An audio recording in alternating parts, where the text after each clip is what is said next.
YouTube, what's going on? It's your homie Davvon coming at you with part 2 of the life and suffering of Sir Brante. Now, in part 1, it saw us go through the childhood of Sir Brante, making decisions that will shape the outcome in the future of his life in the game. Now, part 2 is going to see us take on his adolescence, assuming that we'll be making the same type of choices and have the same type of relationship effects with the people around him. Now, I'm super into the game. I'm really enjoying it. I'm super excited to see how the outcome comes about with the decisions that we've made. If you guys are enjoying this series or this game, please let me know in the comments below. Drop a like, drop a subscription. It helps out a ton. Without wasting any more time, let's get into part 2 of the life and suffering of Sir Brante, Adolescence. Chapter 1, Childhood. Continue into adolescence. Now, I did remember to bring water this time so that my throat won't be so parched right in. Year 1125, childhood's end. The mark left on you by the sacrament takes a long time to heal. Mother says it is a reminder of your lot, suffering and sufferance, pain and patience. Gloria shows you the mark of the lash on her shoulder. It will never disappear. You are a commoner now. This is the lot you were born into.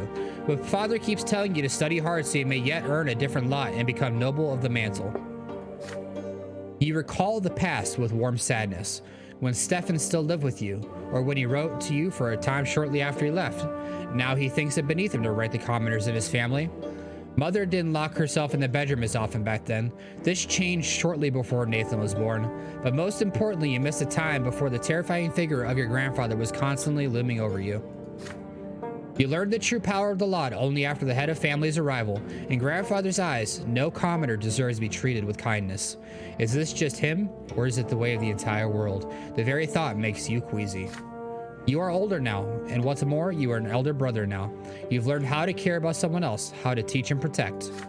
Soon you are a small boy no longer. As the days pass, play gradually gives way to laborious study. Now your choices will decide your place in the bizarre and ruthless world of adulthood. Your childhood years are over.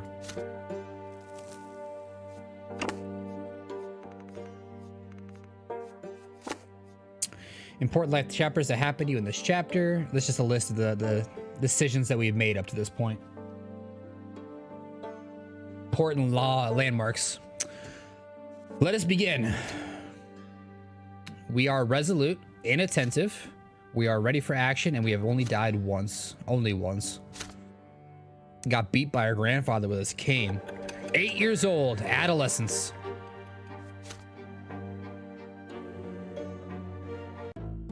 I was growing up fast. The school, the streets, and the whole wide world awaited me beyond the gate of my parents' house. I wish I had a voice like that. Chapter 2, Adolescence.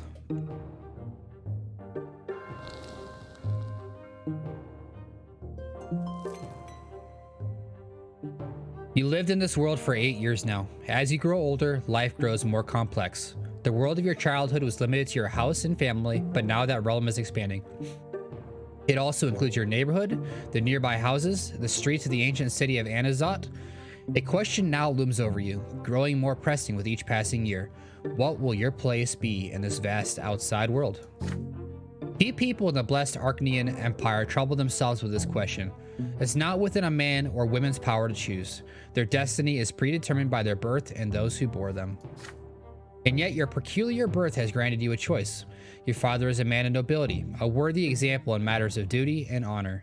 Your mother is a commoner of lowly estate, humility and patience made flesh. And your sky is ablaze day and night with the light of the shining pillar, the beacon of the clergy. Your back bears the mark of the lash. Will you accept the drudgery and suffering that is the lot of the lowborn for your entire life?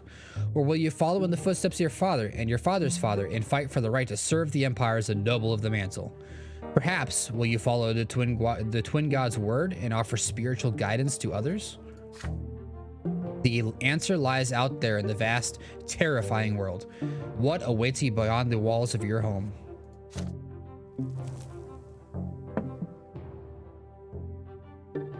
Events that can happen to the Brante family in this chapter. Gloria's secret, Stefan's disgrace, blood tide, and Nathan's Admonition.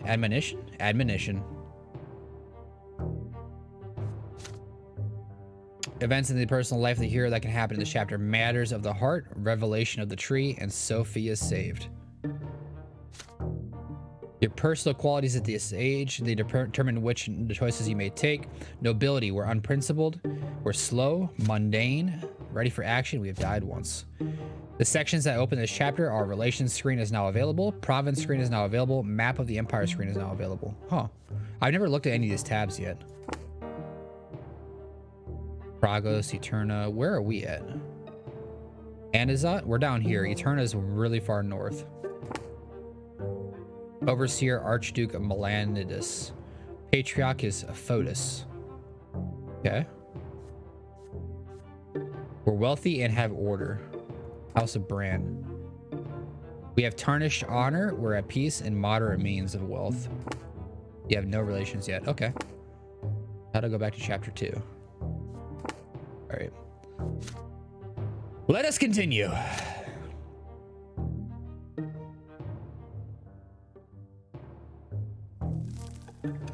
Year 1126. 8 years of age.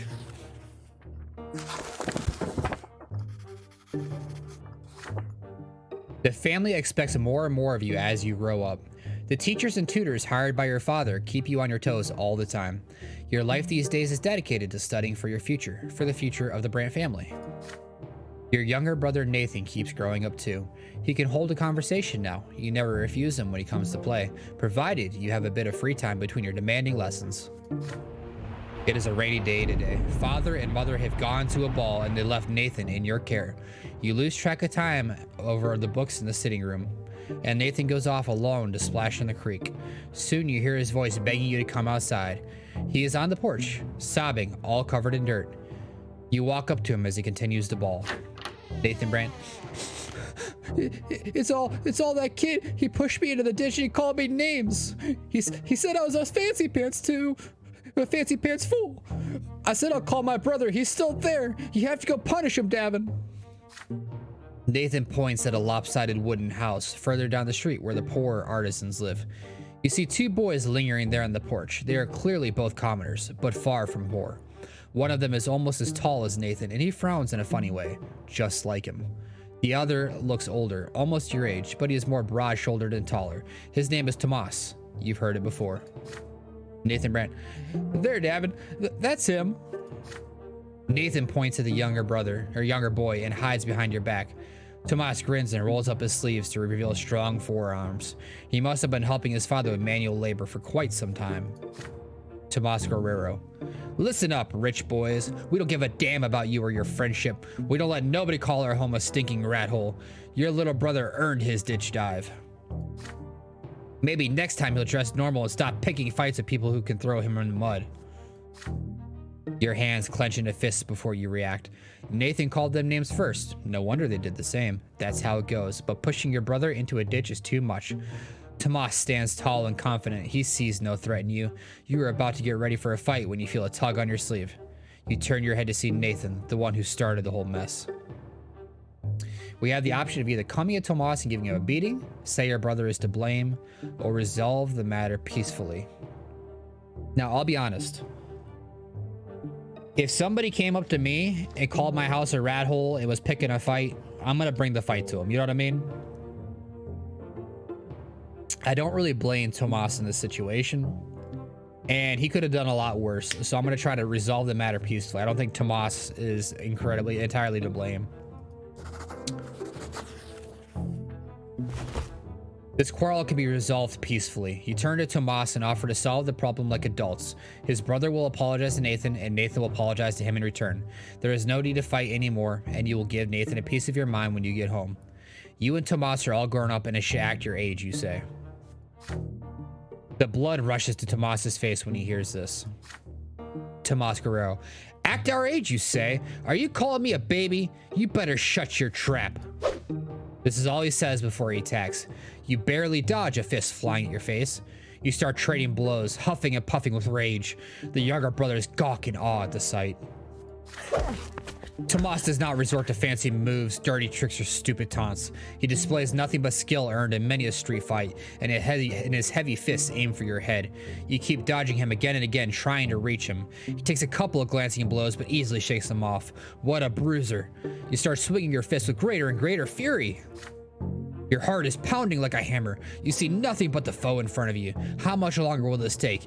You're worn out, your breath grows ragged, and your muscles grow heavy. But there's no way you can give up now. Nathan is watching you. Desperate and out of options, you swing and punch Thomas square in the nose, then immediately let his fist smack you in the temple. The blow rings through your head like a bell and blinds you for a moment. The world swims before your eyes. You clutch your head to get your bearings. Tomas is standing in front of you, blood dripping from his nose. You no longer want to fight it out, and it seems your opponent would rather end it too. But you keep standing there, eyeing each other angrily. Then suddenly you hear an angry shout right next to you. An enraged man in a craftsman apron is shaking his fists. Tomas's face contorts in terror right away. Tomas Guerrero, it's my father! Run! The punishment for fighting is flogging, and the mere prospect of that makes you run like the wind. Tomas sprints in front of you. You dash across the wooden planks, up the back alley and up over lopsided fence, across a giant puddle in one leap, and then forward into the tall grass. You hide there and stay quiet. You hear no sounds of pursuit. You exchange glances with Tomas and start laughing. His laughter is loud and infectious, but soon he cuts it short and grows sadder. Tomas Guerrero, hey, I'm gonna get flogged anyway. My dad's always quick to give me a beating, and then he'll start nagging me about the lots and the prayers for days like he always does. Why do I always get myself mixed up in this stuff? But fighting is the only way to prove you're worth anything, right? The adults didn't see you fighting, you tell them, so all you have to do now is convince them you weren't. Nosebleeds happen, right? Mother gets nosebleeds all the time. Interesting. That's something to store away, that mother gets nosebleeds all the time. Hopefully she doesn't have some brain issues. Tomas Guerrero, well, we could try it. Let's hope our little brothers don't tell on us. I'll talk to mine. There's a scratch on your head. Don't let them see it. Good thing I didn't hit you in the face. There. Good as new. You assure him that Nathan will never tell, and in return, you'll make sure he behaves himself so he won't get tossed into a ditch again. With that, you shake hands with Tomas. His handshake is as strong as you would expect based on his fists. You make your way out of the tall grass. You need to leave before Tomas's father goes to your family and complains about breaking your lot. You come to a realization on the way back. You had no idea the place where you were hiding even existed, and it wasn't too far from home. Tomas smiles in excitement when he hears this. Tomas Guerrero, oh, I know a lot of places like that. I'll tell you what. If we get out of this mess today, I'll show you the way to the old fortress wall. It's the perfect place to build your own fort. I dragged a bunch of wooden planks there. Too bad it's no fun to build all alone. My brother never helps. He just gets in the way. You emerge from the muddy back alleys, united by a secret only the two of you know. It seems you made a friend today. Relationships with Tomas +1. Indifference. Yeah, we made a friend. We made a friend. I almost called you guys chat. Been streaming on Twitch a little much. One thing I gotta practice on this is I read fast, like my brain reads it faster than my mouth can read, and then I get tongue-tied. Like I've always been a fast mental reader. I read a lot. I read a lot. I love reading. In school, I was one of those dudes that read like a couple books a week, read massive novels that people looked at me like I'm a moron for reading or something, but my brain moves faster than my mouth and my mouth can't catch up. So I gotta slow myself down. The other thing is, like, I'm sorry if I'm constantly stopping to take drinks today. I have a little bit of a scratchy throat today. I apologize for that, but it is what it is. Other note, I will try to have the entirety of this game read and put onto YouTube by the end of next week. Look for a portion. Saturday today is the 6th, Sunday the 7th, and then Tuesday and Thursday of next week, and that might sum it up. If not, the last portion will come out on Saturday. Spirituality +1. Mundane. We didn't lose any willpower. That seems like that was the best option. Met Tomas, year 1126. You have made a friend, a boy named Tomas. Hey, we made a friend.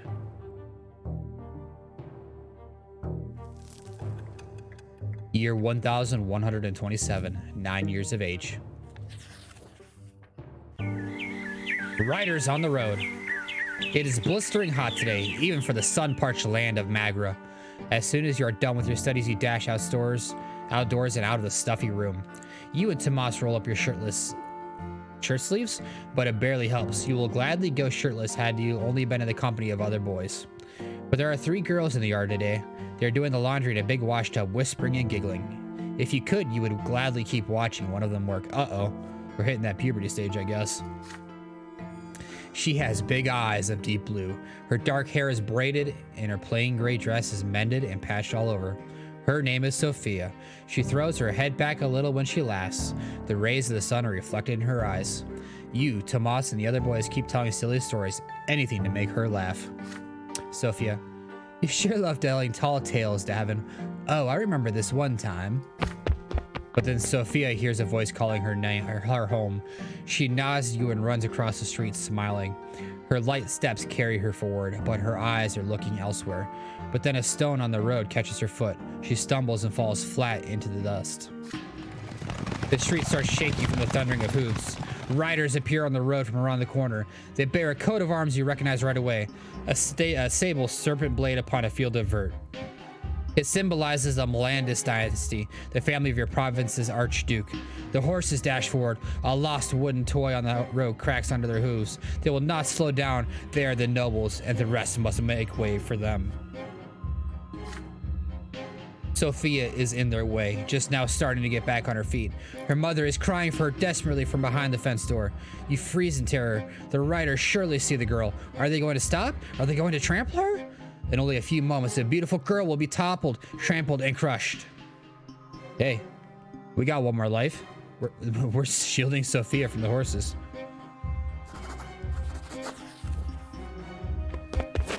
You throw yourself blindly into the road, swinging your arms wildly. Dazed by the sound of the thundering hooves, you can see nothing in the dust. For a brief moment, the horses slow down, just long enough for Sophia to get back on her feet and flee to the roadside. But then the riders dig in their spurs. Dozens of hooves knock you off your feet and roll across your body. Your bones crack, break, and crumble. Your ears are ripped apart from the thundering rhythm of the ride. Your innards are pulverized. The last thing you remember is the sound of your own skull caving in. Second death. Impenetrable darkness surrounds you. You stand alone, bare to your very essence. It paralyzes you. You have an urge to cover yourself, to hide. No one should see you so vulnerable. But you cannot conceal the truth in this place. You are bathed in an unbearably bright light. It has no hint of warmth. It is blinding. It leaves no shadows in the entire world. It is the light of the shining pillar itself. In this radiance, you can see clearly, see all your thoughts and doubts, your errors and transgressions, the contradictions that have permeated since birth. They cover you from head to toe like rough gray tatters, but they melt away in this light. You are naked. You feel liberated and whole. It is as though all the wounds and cracks in your soul have been healed, making it the way it should be. It is as though the scales have fallen from your eyes. You see the true shapes of things now. These are the laws by which the world abides, the grand design that moves its life itself. You tread a path that is barely visible in the blinding light giving shape to everything. In this light, you see the infinite complexity of the world, from the tiniest leaf to the enormity of the empire. And this world maintains its balance by virtue of the law that was embedded in it during the act of creation. Ahead of you, 2 figures are waiting on the path. They are gigantic, many times taller than a man. The elder holds a lash, the younger, a sword. The younger gazes at you sternly, coldly. You kneel obediently before him and lower your head. The god raises his sword above you. This is divine retribution. There is no law without it, nor can there be. Every action has consequences. This is what shapes the world, making its very existence possible. In that moment, beneath the gaze of the merciless God, you comprehend the law that binds the entire world together. Which manifestation of law and will you live by? Well, empire, lot, family, cause, yourself against the law. You defy the design of the gods. I'm going to actually be against the law. I want to change my lot. The blade flashes. The younger sword slashes through the air above your head. You do not yet deserve your final punishment. The law demands that you continue your life. Your form has not yet been completely destroyed, nor has that of the world. The younger extends his gigantic hand and shows you the way. You must proceed. The path leads you to the top of the crown of the silver tree, spread wide in the white gleam. The branches are close now. It is time to descend. You are drawn downward into darkness. The shadows that had disappeared in the blinding glow creep around you and envelop you. Blinding glow creep around you, I apologize. This is to be expected, but the purity and clarity of the spirit are still with you. Something is forcing your throat open. Air. It scratches you on the inside. Your soul is filled with struggle again, with the contradictions from which the fabric of this world and you yourself are woven. The divine light that gave you clarity is fading away with each passing moment. You have to open your eyes. Above you is the dark ceiling of the crypt. You are reborn. All right, we only have one death left. Then you can feel again. You sense your body, head, arms, and legs. The light fades around you, obedient before a will that is stronger than you. You return to the world. Such is the law of the twins. You will return to the world until the time of your true death, and in this world, you'll have a body with which to feel pain and suffering and pleasure. You smell a sickly, moist odor. You open your eyes and see the figures of mother and father in the gloom of the family crypts, speaking to each other quietly. They stop as soon as they hear you gasp. Mother runs to you and locks you in an embrace as father wraps you in his cloak. Neither of them says a word as they lead you out of the surface and back home. Robert Brant, you've met a terrible end, my son. You are trampled by those horses. Don't be so careless ever again. The lives you were granted by the twin gods are not to be wasted so recklessly.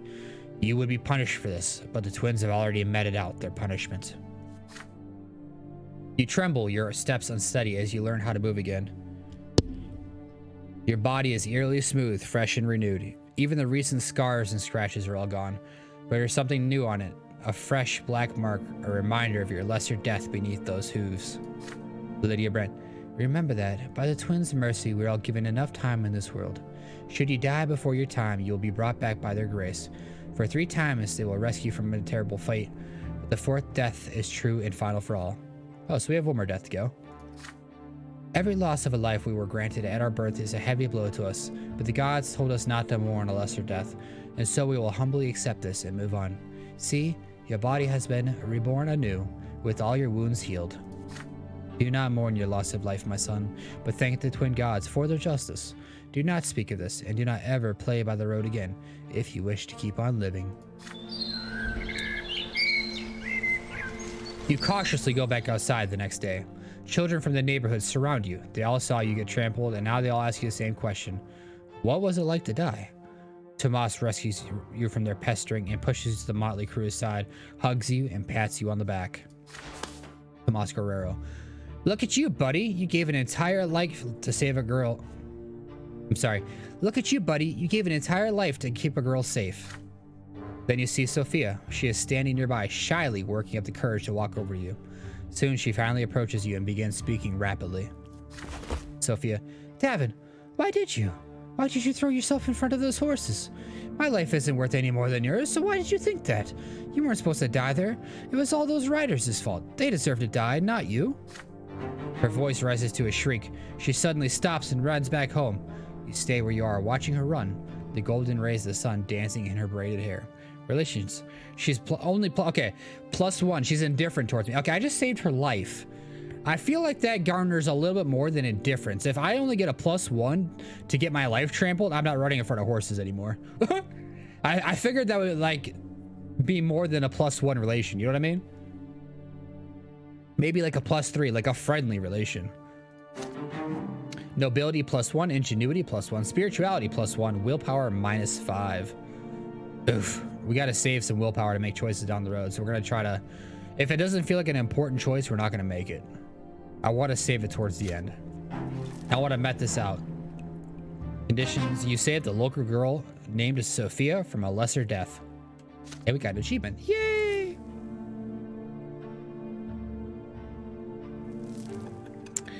Year 1128. 10 years of age.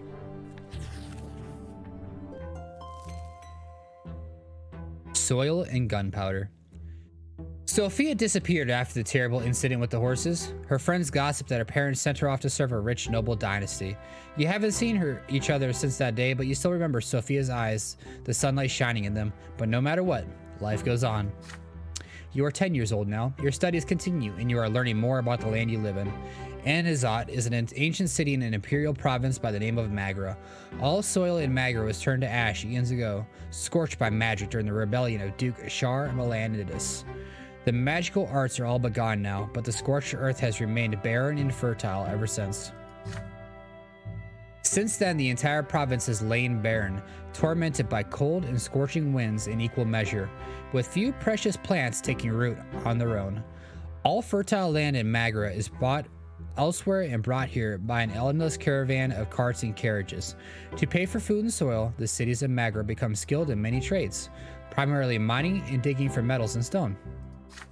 Last fall, there was an explosion just outside the city, followed by clouds of thick smoke.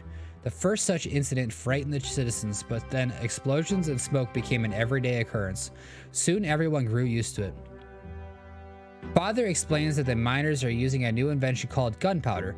It makes it easier for them to reach the precious stones and metals buried deep within the earth. Then one day a thunderous explosion rocks the city, and black and billowing smoke covers the houses. People are stuck in their homes, all windows tightly shut. The air is impossible to breathe. Nathan coughs all the time. Gloria and you cough only when nobody is watching. If Mother hears it, she'll make you inhale those hot herbal vapors, just like Nathan. It takes 2 days for the black smoke to disperse. People pour out onto the streets to meet their friends. Tomas is eager to share everything he knows about this incident with you. Tomas Guerrero. They took lots of burnt up people to the city temple. Mom told me she was helping the healers. There are many rumors. Some claim it was the work of a beast stirred from its slumber, while others say it's the surviving witches that continue to threaten the order and the empire with their accursed powers. But as for you, you patiently wait for Father to come back home, and then you'll ask him about it. Father spends day and night working at the prefecture, while Mother spends all her time in prayer. It takes a full week for Father to finally come home, and he's almost completely spent. You muster enough courage during dinner to ask him what happened outside the city. Father raises his head, his face a bleak and weary mask, and starts muttering his proclamation. It's almost as if he doesn't see you. Robert Brant. It's the mine outside the city. They were trying to get a vein of ore. There was an explosion, and the mine caved in. The black smoke started flowing. Many workers died there. It was all because Count El Velasco, who owns the mines, wanted them to start mining that vein before they were ready. Some of the workers weren't even reborn. Perhaps the twins thought their final time had come. The prefecture has been inundated with complaints from families that have lost their breadwinners, asking the judges for help. Many people also lost their cattle to the black smoke. Count El Velasco blames gunpowder for the disaster. The prefecture and the newspapers just repeat whatever he says, but it's plain old greed and tyranny of noblemen that are to blame. Why, the welfare of our province is always paid for with commoner lives. Then without warning, he grows silent again. You keep thinking about it for days. Can a human life really end so easily? A single moment of bad luck and you die only to re-emerge from the temple or a family crypt with a new black mark on your arm? Or worse, you remain where you fell, dead, never to be reborn again. Ever. Why is he thinking something along those lines if we've already died twice? You died twice, you know it's easy to die. Come on now. Peace. Order -1. We're still at peace though. Wealth of Magra +1. Affluence. Stefan's arrival. Ooh, our brother is back.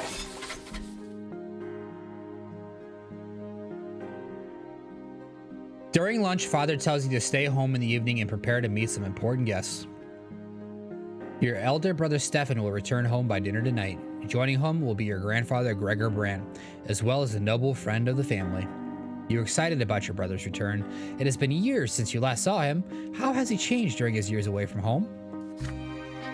You and Father await the guests anxiously. The doorbell rings. 3 people are standing outside. Grandfather is the first to come in, naturally. He has not changed a bit since his last visit, still eyeing the house with contempt, looking for any reason to demean it. Grandfather is followed by a stately young man dressed in a jacket embroidered in silver, whom you barely recognize as your brother. Stefan casts a glance at your threadbare clothes, your dirty fingernails, and smirks. The last to enter the house is a personable gentleman with a worn-out, wrinkled face. You have heard a lot about this man from Father and Grandfather. He is Baron Augustine Elborn. Stefan's uncle, a family friend at a province's prefect, which means that he is the head judge and thus father superior. Sir Elborn smiles lightly and offers you his hand. Yo, side note, whenever I read Harry Potter books, I always pronounce prefects as perfects in those. Augustin Elborn. And this must be your younger son, Davvon, yes? You have your father's eyes, young man. Father bows slightly to grandfather and Sir Elborn, but there is a moment of quiet when Stefan's turn comes. Father reaches out to him awkwardly, expecting an embrace. There's a question in Stefan's eyes as he looks at grandfather. The old man shakes his head, almost imperceptibly. Stefan Brant.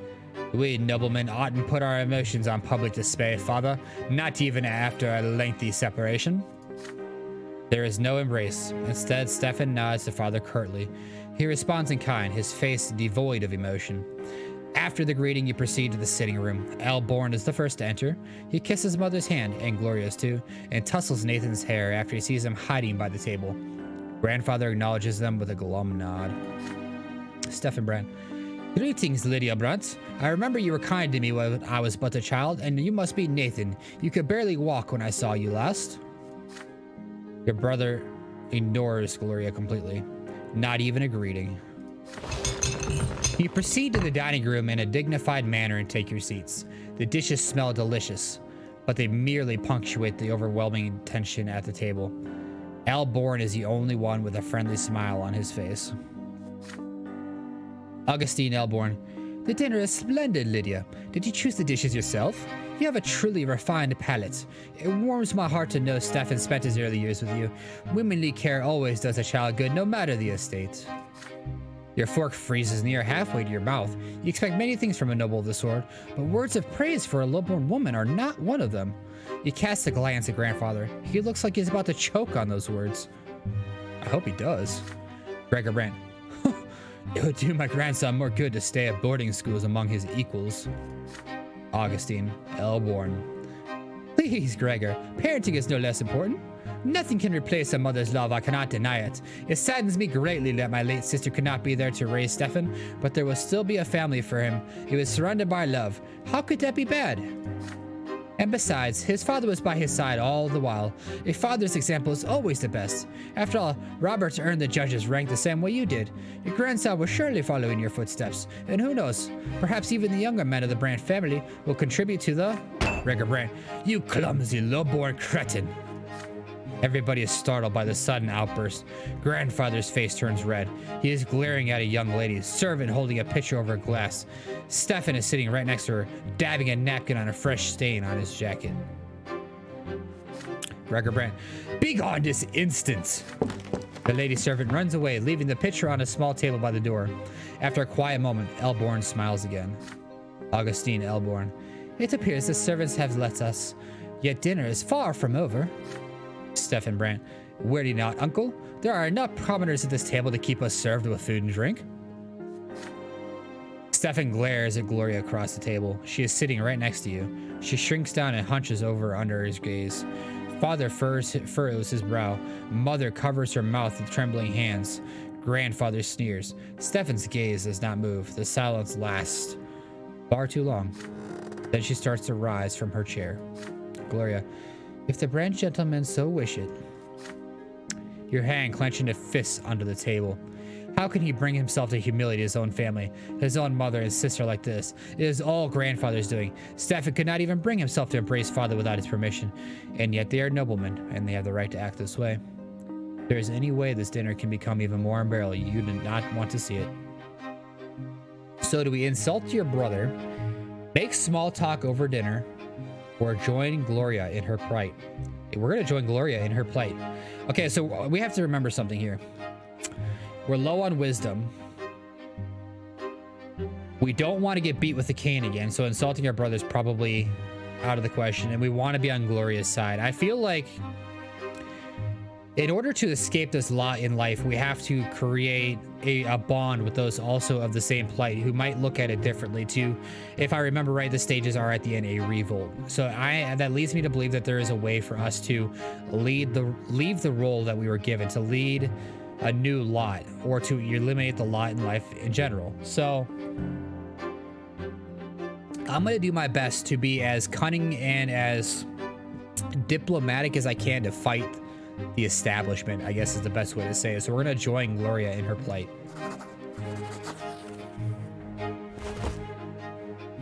You deliberate for a moment, then take the napkin off your lap and rise to join Gloria. A moment later, you hear the sound of another chair moving. Your mother joins you. That's what I'm talking about. The three of you now refill glasses, serve food, and clear away dirty dishes. Sir Elborn tries to make small talk with father, but in vain, so he focuses his attention on grandfather and Stefan. Grandfather is pleased to inform him of Stefan's achievements at the boarding school, especially his exemplary sword fighting skills. He constantly stresses the importance of your elder brother for the future of the family. You listen to him dispassionately as he continues serving new dishes to the table. As you wait at the nobleman's table, your sister and mother never bump into each other. Your labor is impeccable. Grandfather could not have found fault with it even if he had tried. Your shoulders and back are aching, but even a manservant inside your own house hurts even more. When the guests finally leave, Mother and Gloria embrace you with relief. You did not neglect your relatives and shared their humiliation, and the composure you have shown gave you new strength. Hey, we got affection with Gloria. +5 willpower. Okay, so we have the ability for an action. Maybe 2.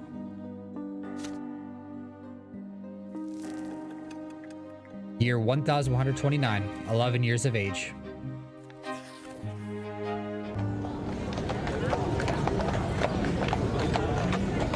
Hot, dry wind sweeps through the street from the barren lands around it. The noble residents of Anizot prefer to remain in their chambers, while the commoners huddle in tents or in the shade of the silver tree. You are on an errand right now. Your father wrote a letter to a noble acquaintance, and you are to deliver it. Tomas, the boy down the street, is tagging along. The two of you are inseparable now. The errand is an easy one, so you decide to take this opportunity to loiter around the part of Anizot where the nobles live.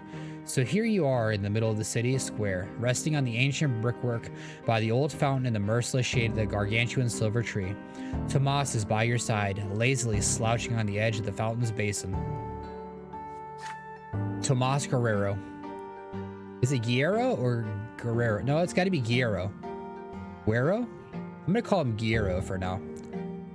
It's a hard life for commoners like you and me. Either you break your back in a workshop day and night, hoping someone will buy your goods someday, or you become a manservant to some noble.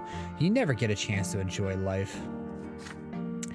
This is our lot, you remind him. We work, endure, and suffer. But Tomas waves your words away. Hey, the seeds are being planted. Tomas Guerrero.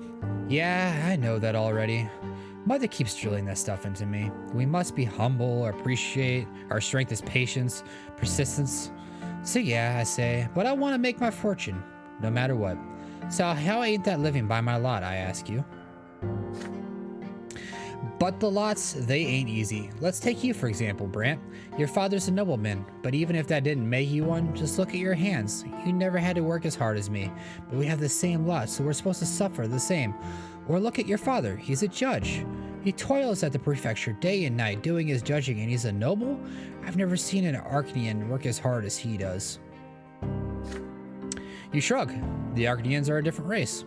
The books say they were born to rule over humans. They are never commoners, always nobles of the sword by birth. They founded the empire after subduing all the human kingdoms on the continent. Humans will never be their equals. Arcanians are always better, smarter, stronger, and their skin is a noble shade of blue. If the books are to be believed, of course, you have never seen one yourself. Wait, Arcanians are always better, smarter, stronger, and their skin is a noble shade of blue? Wait, we have blue skin? Oh. Okay, those are the Arcanians. I apologize. Your idle chatter is suddenly interrupted by a rugged-looking guardsman dressed in black and green. He chases you away from the fountain. Common rebel like you have no place here. You hear the clattering of hooves and wheels against the cobblestones and see flags bearing a coat of arms.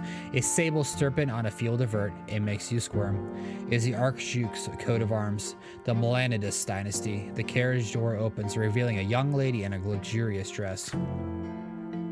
You cannot look away from her. Those dainty shoulders, suggested but not revealed by the cut of her dress. Her black hair cascading over them. Her stately, slim silhouette. Her pouty lips and prim nose. And those eyes. dark like the night sky. The way she moves fluidly, gracefully, and most incredible of all, her skin glows in azure blue. She is a masterpiece given life. She is an Arachnian. Octavius Melanides. Clear the way for me. The Melanides guardsmen work quickly to clear the way to the fountain for the Arachnian lady. The searing sun dances on her skin in bizarre patterns. With one elegant motion, she reveals a handkerchief and then leans over the basin and wipes her head and neck with its cool water. Thomas Guerrero. Well, I'll be. That's Octavia Melanides, our Archduke's own daughter. The Arachnian turns away and proceeds gracefully back to her carriage. You see something slip out of her hand and fall onto the cobblestone right next to her. Her handkerchief. It is right there by your feet. Intricate craftsman, expensive woven fabric, delicately decorated with emerald filigree. Those are some long words. Let me reread that for you. It is right there by your feet. Intricate craftsmanship, expensive woven fabric, delicately decorated with emerald filigree. Say that 5 times fast. Holy crap. Your heart skips a beat. Will you dare draw the beautiful Arachnian's attention in order to return her lost possession? Or would you rather not attempt to cross the chasm between you and her? Hey, if we're gonna someday rise above our lot, we gotta not just make alliances with those within our own lot, but maybe some alliances with those above us. Let's give the handkerchief back. Maybe she'll be appreciative. If we stash it, we might get caught and then we'll get in trouble. I feel it. And I don't want to sell it. We're gonna give it back. It takes a moment to overcome your fear. You follow the young lady Melanides and call out to her in a nervous voice. She turns around, her beautiful face marred by a puzzled expression. You extend the dropped handkerchief towards her. Lady Octavia's face contorts into a sneer.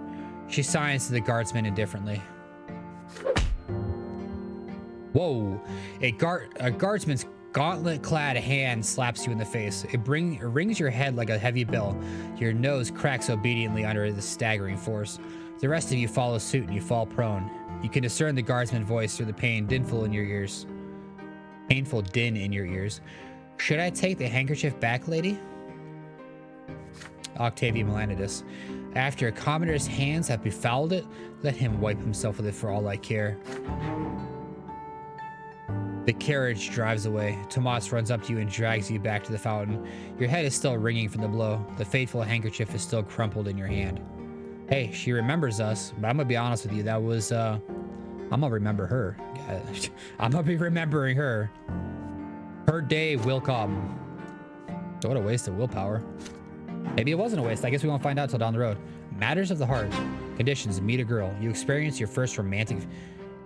Okay, so that was our first romantic feelings. I don't feel like I like her very much. Me personally.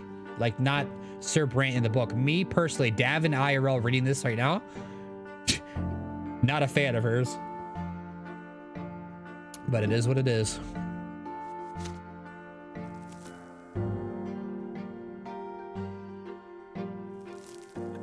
Year 1130, 12 years of age.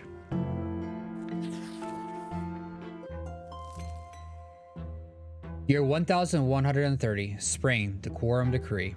12 years old now, you overhear an important conversation. It is a spring night and mother has just sent everyone to bed. You walk past father's study and hear voices coming from beyond the door. Grandfather is yelling and father is replying quietly. The other Brante men are fighting, arguing about the place of the commoners in the city. You sneak outside to avoid mother's attention and hide next to the open window of the study. Perhaps they'll mention you too. Gregor Brante. That lowlife idiot had all the gall to pay me a visit and beg me for some service. He had the insolence to ask me outright. He thought I was going to support his claim for the chairman's seat in the lesser quorum. How dare he? Robert Brante. Father, please listen. Mayor Egmont may be lowborn, but he carries a lot of clout in Magra. He owns 5 iron mines. A friend like him could be quite useful should he become the chairman of the lesser quorum. Gregor Brante. I don't give a damn who this Egmont is, Robert, but he is, however, is lowborn. His lot is humility and obedience. The likes of him can never rule anything. They're nothing but a flock of sheep that need a firm, nimble hand to guide them. I wasted so many years trying to quash that quorum decree, but that accursed Cornelius Tempest did everything in his power to make the Emperor sign that pathetic decree. The pathetic screed? What does screed mean? And now even lowlifes can wield power. True power, Robert. Robert Brant. Just the right to discuss the size of the Archduke's tax, nothing more. That is only the beginning, says Gregor Brandt. What's next? Are they going to arm the lowlifes now? Make them into judges? If the Empire rejects the foundations of the lots, the entire edifice will crumble. Bah, who am I telling this to? It is already crumbling, and you, my son, and heir are harbinger of this destruction. Robert Brandt. Father, I'm begging you, do not wish to marry a third time. Lydia is as good a wife and dutiful mother to my child. If you would only allow her to. I apologize. That says I do not wish to marry a third time. Gregor Brandt. I will allow them nothing. Neither Egmont nor that freeloading wench of yours. What will you want me to do next? Live by the laws of the lowborn? I can already see where this is going, and I'd rather run my own sword through my gut than live in the country where nobles and lowlifes share the same rights. My only dream is to see the name of Brandt in the Blue Book, but that dream will never come true. They will never call me Venerable Elbrand, and it's all because of this marriage of yours. My only hope now is to hear Stefan addressed in such a manner one day. Thank the twins I didn't let you ruin that boy. He's about to grow up a true nobleman. His children will bear the name of Elbrandt. Robert Brandt. You have 2 more grandsons. Gregor Brandt. Those spineless milkstops from the common lot. They're incapable of anything. The best your middle son could do is sneak into the Imperial College and get ennobled by the mantle. Although I have grave doubts that even that, as for the downtrodden Nathan, I hold out no hope for him whatsoever. You hear grandfather's heavy footsteps, the thudding of his cane, the slamming of the door. It's time to sneak back home before you're discovered. Power +1. Overseer in power. School begins the year 1130. You started studying at the school of Sir Tibor and began to master the sciences.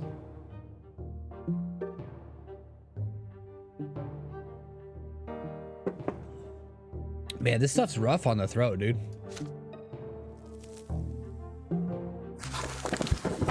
A storm of expectations. Finally, the day has come when the teachers stop coming to the house. But before you can breathe a sigh of relief and put the books away, Father asks you to come to his study. Robert Brandt. You've grown, my son. It's time for you to continue your education away from home. I've chosen a deserving school for you, Sir Tibor's School for the children of noblemen and well-off commoners. Naturally, it is not a boarding school for nobles, so you will study there during the day and come home in the evening. You share the news with your best friend Tomas Guerrero. Sir Tibor's School, eh? Yeah, I gotta ask my parents to send me there too, as soon as they get the coin together. Father says his workshop has toiled day and night for years to save up for my education. The school is based in an ancient estate of Arcanian design. The classrooms are tall and spacious with massive benches. The sounds of scraping quills and lectures on history and imperial law and theology echo under the vaulted ceilings. The rules are strict, the lessons tiring. Restless Tomas keeps getting distracted, and several times gets his hand slapped with a stick for it. Every teacher demands flawless mastery of their subject. Every day, Father asks you about your studies. You've already told him twice how Magra joined the Empire and how the noble court of honor is different from the commoners' civil court in the city of prefecture. But Father keeps pressuring you to work even harder. When it is time to go to bed, Mother will not let you go to sleep until you recite a newly learned prayer for her. And when it is time for you to go to school, you have promised her every day that you will behave with great humility and steer clear of insolent behavior of any kind. For you still live by the commoner's lot, and that lot is hard work and suffering. Your first month in school draws to a close, and the teachers announce that there will be exams at the end of the month to determine the best and worst students in each subject. Father insists that you devote all your spare time to studying the law and history you wish to follow in his footsteps. But when you speak to Mother every day, you start considering theology. You still remember the revelations and divine visions that came to you in your earliest years. You have only one more day until the exam. You have locked yourself away in your room. It is already getting late. Your desk is covered with handwritten notes surrounded by leather-bound books. Just looking at them makes you queasy, but you have to read through all of them again, at least for one of your subjects. There is a nagging thought on your mind. Tomas ended up in big trouble the other day. He got in a fight with several boys who lived next street. They heard about your wooden fortress and got in an outrage by the fortification built by commoners. They swore to dismantle it tonight. Thomas swore he would defend the fortress until the end. Perhaps you should abandon the books to rescue the friend in need. Oh, don't put me in this position. But then you hear your little brother Nathan knocking at the door.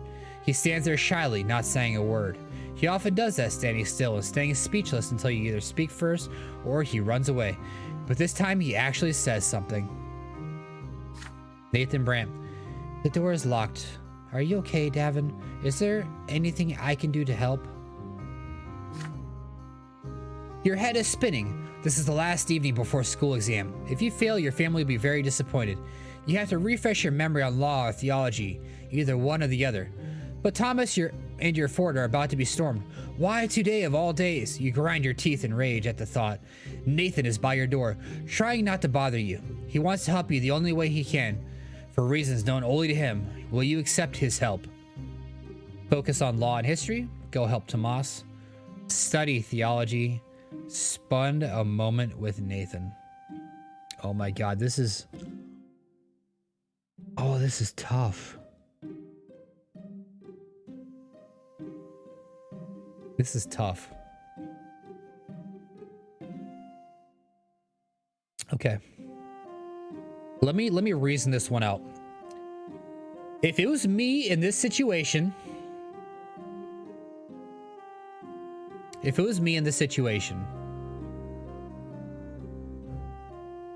I have to decide between schooling.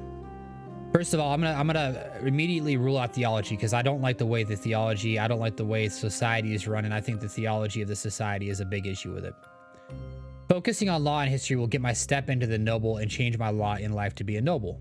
But that's not exactly what I'm focusing on. I don't want to necessarily become a noble. I want to I want to remove the barrier between nobles and commoners. I want to remove this preordained law in life, and I want people to earn their place in society. So it comes down to helping Tomas or spending a moment with Nathan. And that's where the tough spot comes in, because if this was me in real life, I would be torn between the two of them. I would try to do both. I would try to bring Nathan with me, if I'm being honest. You put everything away and accept your brother's offer of help. What does he help me with, though? You sneak out of the house and run to your wooden fort. I think that spending a moment with Nathan will be the best play in the long term. Tomas is already my best friend. Hopefully this doesn't hurt my friendship with him. It's a tough decision. You cannot help but pay attention to your brother's quiet, weak voice. You push the books away. Nathan runs to you and wraps his arms around your leg. I made the right choice already. Like, I have little siblings, and if they were to do that to me, I would know immediately that I made the right choice. Nathan Brant. They should just leave you alone. I don't want you to get sick. Wait, what? Worth emanates from his hands. You feel the burden of responsibilities thrust upon you from your shoulder. I'm sorry. Let me start over. Warmth emanates from his hands. You feel the burden of the responsibilities thrust upon you fall from your shoulders. At last you realize something. You can make your own decisions rather than submitting to the will of others. You laugh at this realization and feel a new spring to your step. Nathan laughs with joy when he feels this. He takes your hand and pulls you outside. You've studied enough. You've spent the rest of the evening playing with your little brother, teaching him how to build a watchtower of wooden planks, sticks and old rags behind the house. Nathan's success in construction leaves much to be desired, unlike his skill in covering himself with mud. Still, he is absolutely overjoyed. The morning comes. You barely have time to wake up before you're walking to the school, walking to the menacing edifice of the school. That's a tough word for me to say, edifice. The entire day is a constant flow of questions demanding answers. You get satisfactory responses on law and history, although you are somewhat confused by the many technicalities and chronological orders. Your knowledge of the interpretations of the laws leaves much to be desired. Your parents are dissatisfied with your performance. You know that you could have worked harder. Here's the scary part. I don't want to... Still, you believe yesterday was not a waste. Sympathy from Nathan Brant. Yeah, we got some willpower out of it. That might come in handy down the road. But what about Tomas? So nothing happened to Tomas. Okay, your education continues. As you study imperial law, you come to realize that there is a certain hierarchy even within the noble estate. It seems your father's status is not quite equal to that of the more eminent human of an Arcanian gentry. You return home with this new information at your disposal. Father asks you about school after dinner, as he always does. Robert Brant. And what is the difference between nobles of the mantle and those of the sword, Davvon? You already have an answer already. The latter status is hereditary, meaning that it is passed down from father to son. After the Arcanians, nobles of the sword are the most eminent humans in the empire. They own land and estates and they fill offices of the highest ranks. The names of their bloodlines are preserved within the Great Blue Book. Nobility of the sword can only be granted by the overseer of the providence of the emperor himself. Robert Brant. And how much are such eminent people addressed? With the honorific L before their last name, you respond. Sir Augustine L. Bourne, for example. Father pats you on the shoulder, clearly impressed. Robert Brant. And what about the Arcanians and their status? What have you learned about them? That they're a-holes. The Arcanians stand above all human gentry. They are born to rule over humans, regardless of their titles. No L is required when addressing them.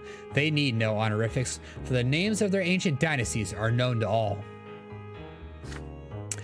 Father nods somberly. Robert Brant. Yes, we can never be their equals. Do whatever an Arcanian tells you and never defy them. Ever. And what about grandfather and me? Where do we stand as nobles? That is easy. Father and grandfather are nobles of the mantle. This title cannot be inherited, but it can be earned by any commoner as a reward for great service to the empire, in the Legion or as a civil servant. Father suddenly grows quiet and looks at you in the eye intently. Robert Brant. And yes, and someday you will earn a noble title, son. All in due time. Sons of the nobility. Sir Tibor's school teaches children of all stripes. Nobles of the mantle and lowborn parents can send their sons here. And every passing day, the children of noblemen invent new ways to snub and bully the commoners. Most of the time, the bullying lead them is Diedrich, the son of the secretary from the imperial chancellery and a self-important slob. The sons of noblemen never pick on you. However, they know that your father has been ennobled by the mantle. However, Diedrich and his retinue soon choose Tomas as their favorite victim. Time and time again, you ask your friend not to pay them any mind, but again and again, Tomas grows angry and snaps at their self-satisfied mockery. It is early morning. The students are busy flocking to the classroom for the next lesson. You wave Tomas over when you see him. He waves back at you, and then a bucket full of slop splashes on him. Needless to say, it is the work of Diedrich and his entourage. You hear his familiar creaky laughter. The tailor's son stinks. How dare you sit next to decent folk? Tomas clenches his fists. Tomas Euro. You're dead, Diedrich! He throws himself at Diedrich's haughty entourage like a soldier ready to wage war. He attacks them first. This is just what they expect, and they are free to retaliate. He barely makes one movement before 4 pairs of hands grab him at once. Diedrich sneers and kicks your friend in the belly. Tomas gasps for air and starts coughing. You stand between them as Diedrich readies for another kick. The nobleman's son cocks an eyebrow. Why do you mingle with commoners, he asks. Your father is a noble of the mantle, and you ought to be friends with your own kind. Your equals, not the dirt beneath your feet. Behind him, 4 boys hold Tomas down as he struggles furiously. The other students are watching you, frozen in fear. Dietrich huffily extends a hand to you. He clearly expects you to shake it. What will you do? I will kick him in the nads. I can either shake Dietrich's hand, admonish the nobleman's sons,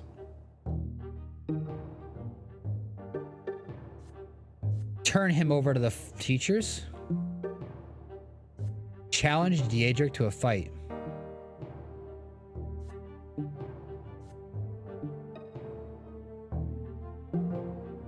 Children of parents who have been ennobled by the Bantle still bear the commoner's lot. I feel like the intelligent thing to do would be to admonish the nobleman's sons. So, okay, so my thought process on this one is I'm not going to shake his hand. I'll stick up for my friends, okay? I'm not going to turn him over to the teachers because I don't want to be, like, for lack of a better word, a snitch. I don't want to rely on teachers to fix my problems. And I don't want to challenge him to a fight because if I lose that fight, that's going to embolden him. It's going to give him and his boys a reason. But I feel like if you take away a bully's entourage, if you shame a bully's entourage, he loses all power. So that's what I'm going to do. I'm going to admonish the nobleman's sons. You make a speech, not to the lead bully himself, but rather to his retinue. How come Dietrich sees himself fit to instigate fights? His family may be higher in rank, but like everyone else here, he has yet to take the nobleman's sacrament himself. The nobleman's lot is not yet his, so he is not yet fit to fight or rule, nor are any of you. The twin gods are ever watching... Wait.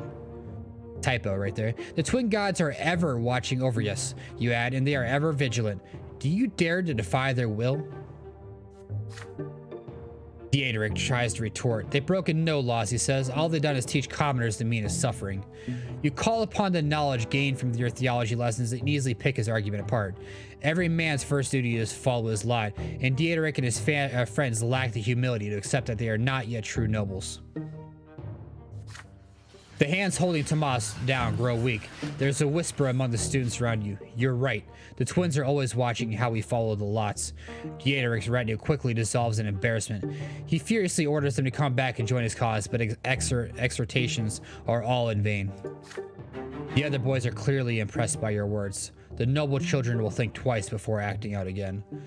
Tomas Guerrero, +2 sympathy.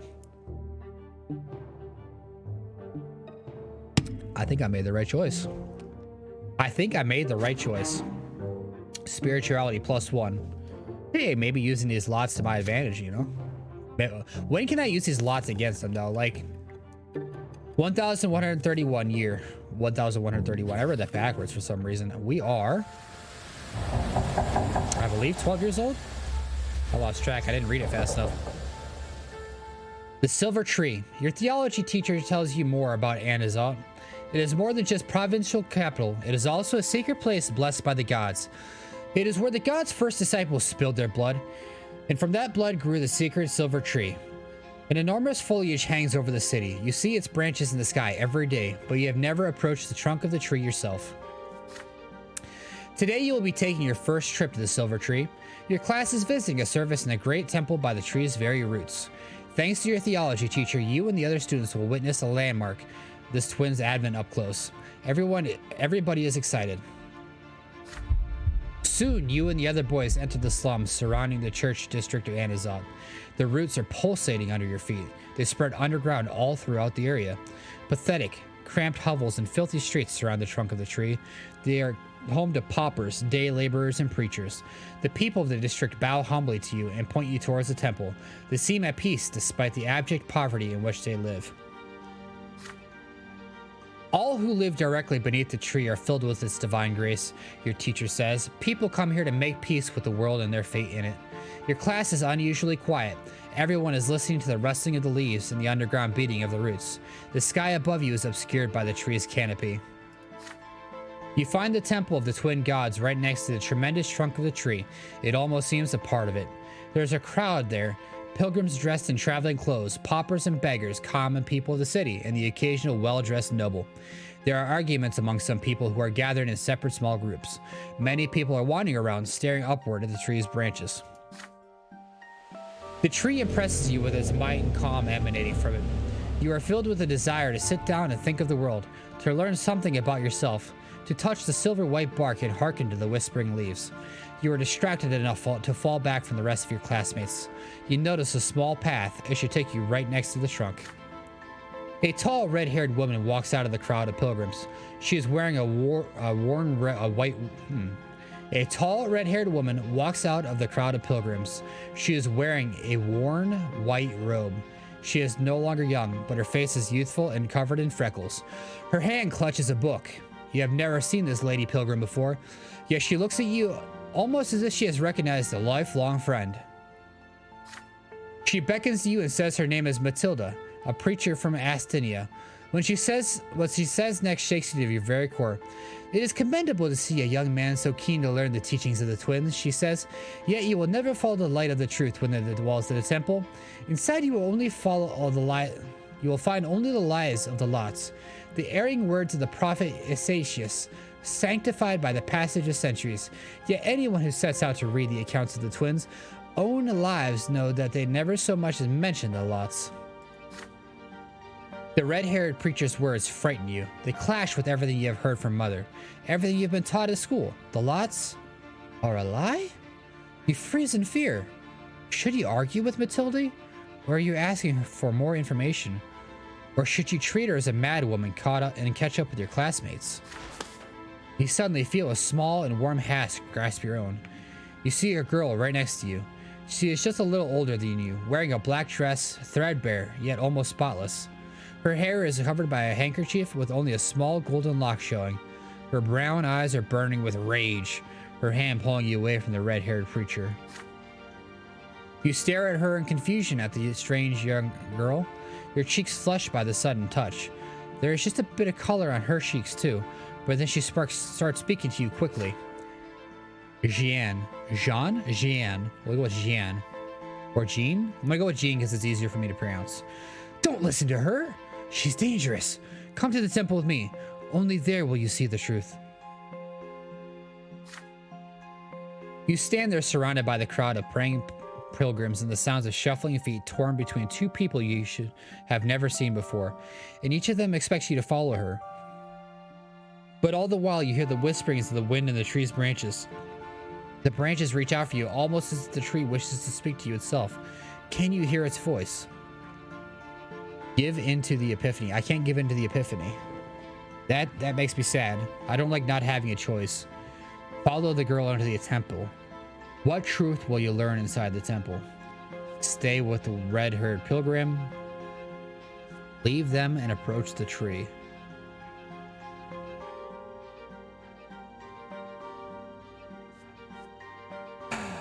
Okay. I don't want to stay with the red-haired pilgrim simply because I feel like I, as my own, I'm already against a lot of the current theology. So I don't want to follow the girl into the temple. I also don't want to stay with the red-haired pilgrim because I feel like that would paint a target on my back, which could make things harder for me later on. But can they blame me for going up to a tree? Let's find out. We're going to leave them and approach the tree.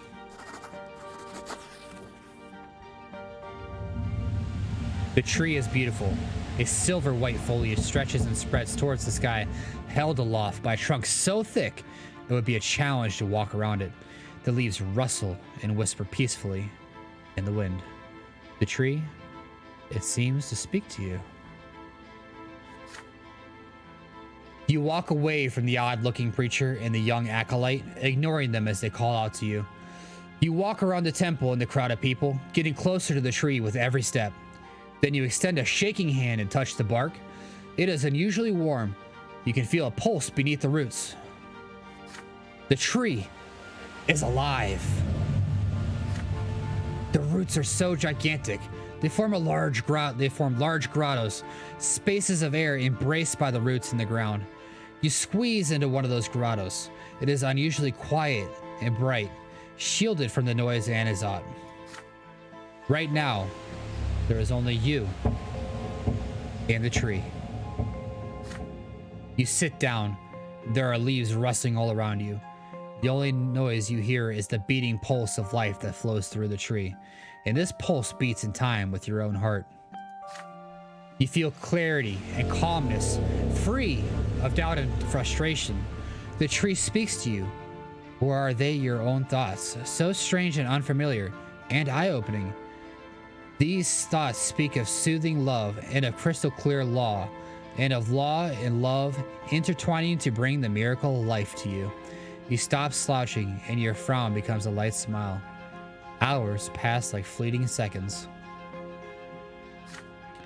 You lose track of time until you overhear someone shouting your name. Alas, it is time to leave this grotto. The sun is setting over Anazat now. The day was quick to pass. Your teacher frowns, ready to scold you. You mumble an explanation and say you are ready to be punished for disobedience. Yet, instead the teacher nods in understanding. You keep looking back at the tall tree and all the way home. Whatever happened to you today, you find it difficult to put into words. So he had an epiphany with the tree. Also, we got 10 plus 10 willpower, so we're prepared for anything. So we have the ability to make some choices if we so choose.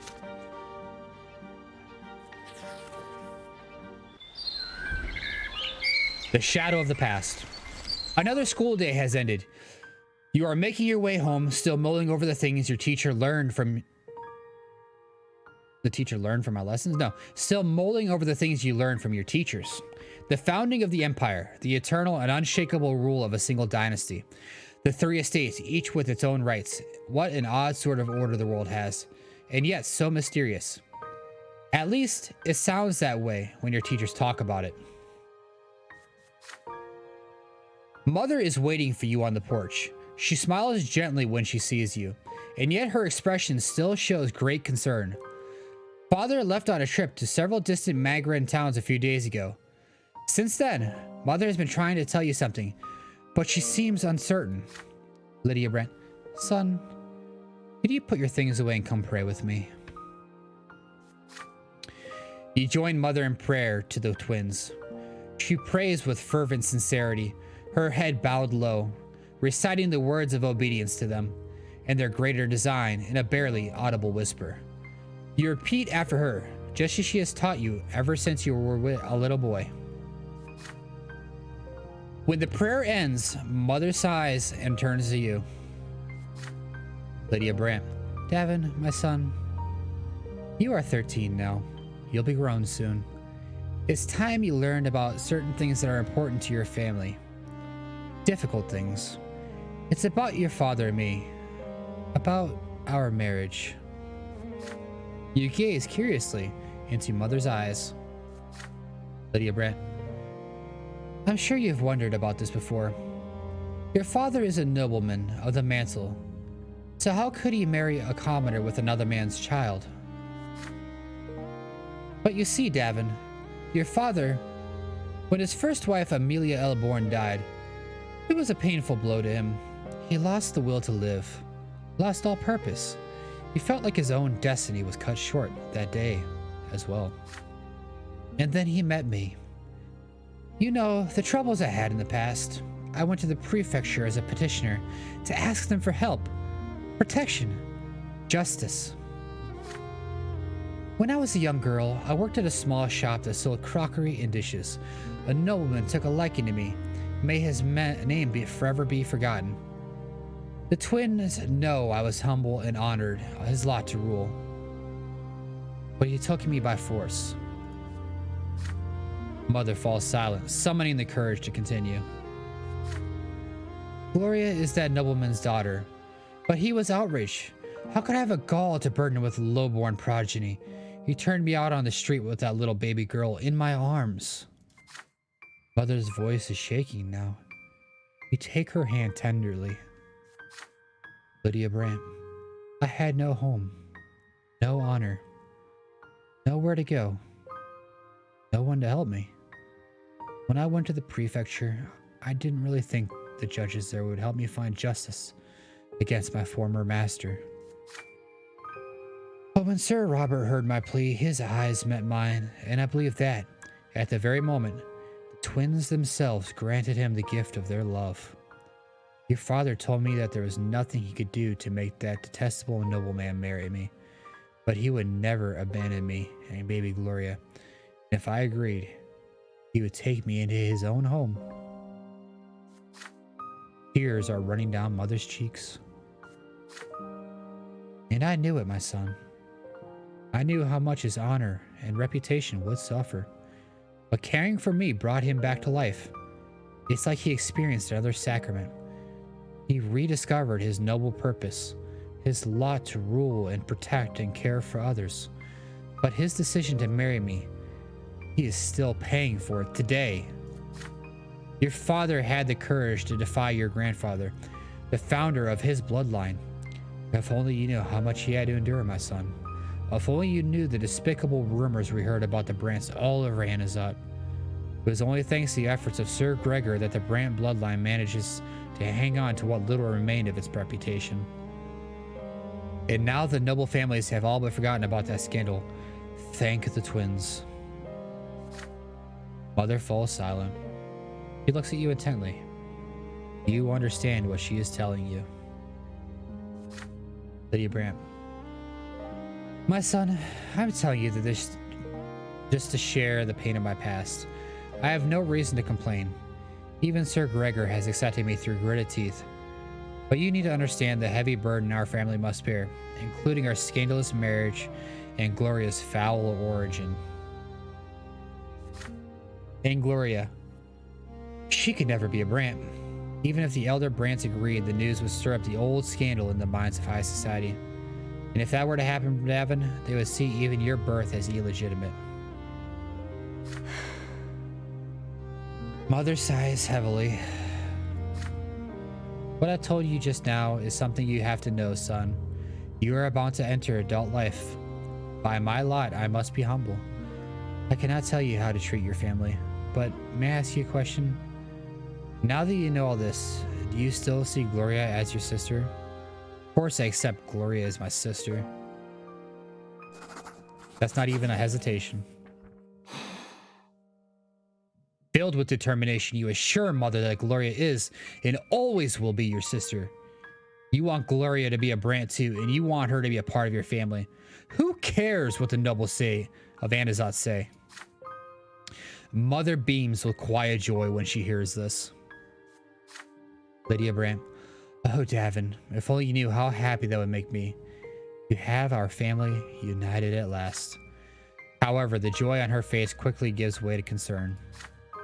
But I already owe good Sir Robert a debt I can never repay. He's given my daughter so much. A home, an education, his care and advice. The Brant bloodline could suffer so much from Gloria's existence. We should all just learn to accept her status as it is. Just then you hear Gloria carefully knock at the door of Mother's chambers. Mother, Davvon, I couldn't find you, Gloria says. You happily greet your sister. Yes, she is your sister. No old secrets can ever change that. Mother gives you and Gloria a kiss on the forehead and returns to her prayers. You and your sister walk downstairs together. Mother is alone by her bedside now, thanking the twins with a quiet prayer for the Brant family they've given her. You hope they can hear her. So we have maxed our relationship with Gloria, it looks like. And with Lydia Brant.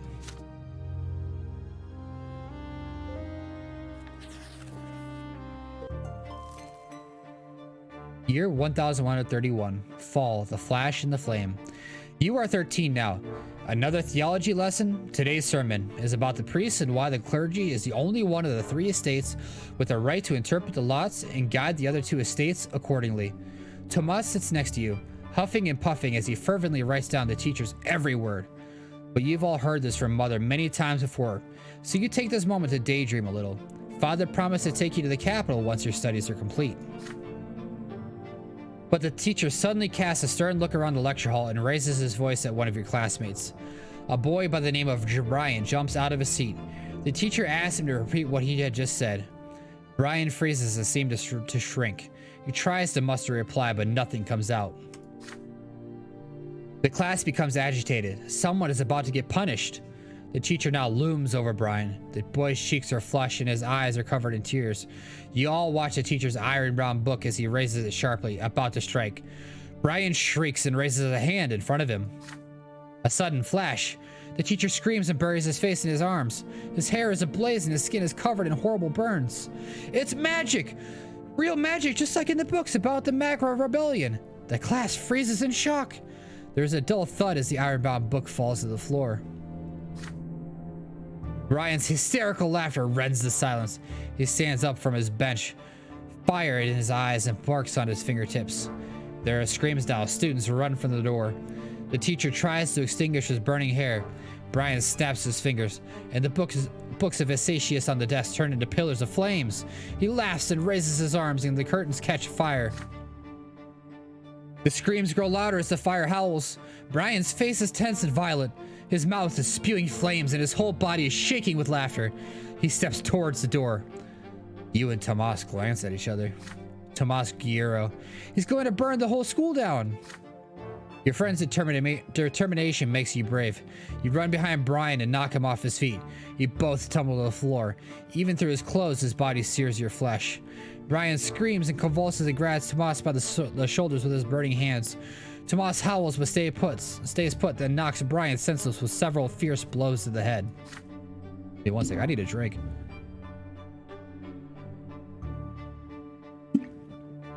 There are several servants fussing around the room now.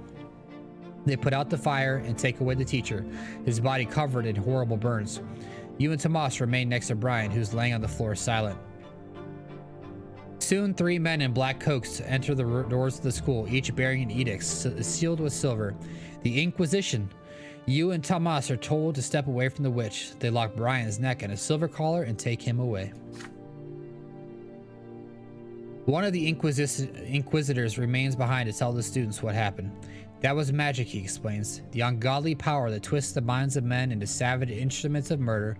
Only the sacred shackles of silver can hold it at bay. Only the power of the twins can save us all from its evil grasp. The next day, you are forbidden from ever mentioning Brian's name again.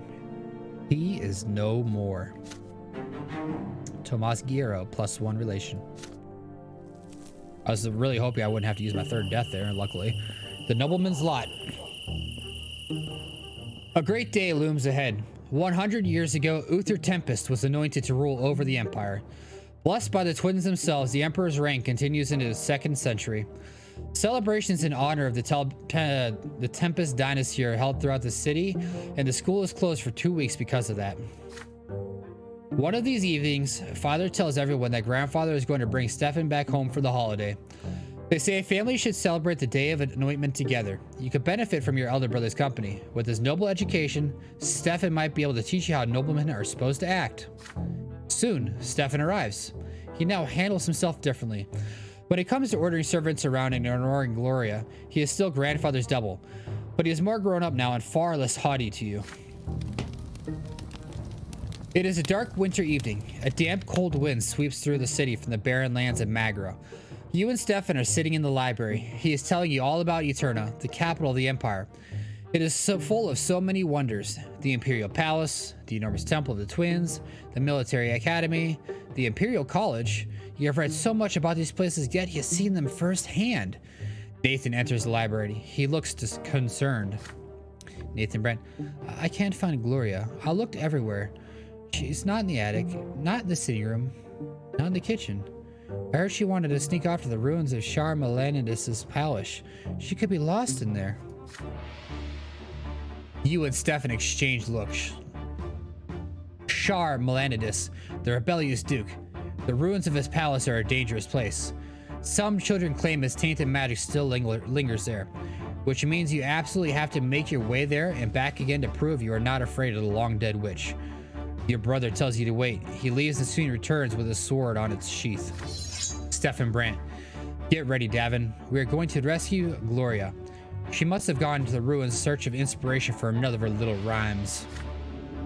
The two of you instruct Nathan to tell your parents you've gone for a walk in the square. You and your elder brother head outside. You're confused by Stefan's actions. He refuses to treat Gloria like a human being, so why is he still determined to rescue her? Stefan notices your expression. Stefan Brant, are you wondering why I care about Gloria all of a sudden? I can't act in any other way, can I?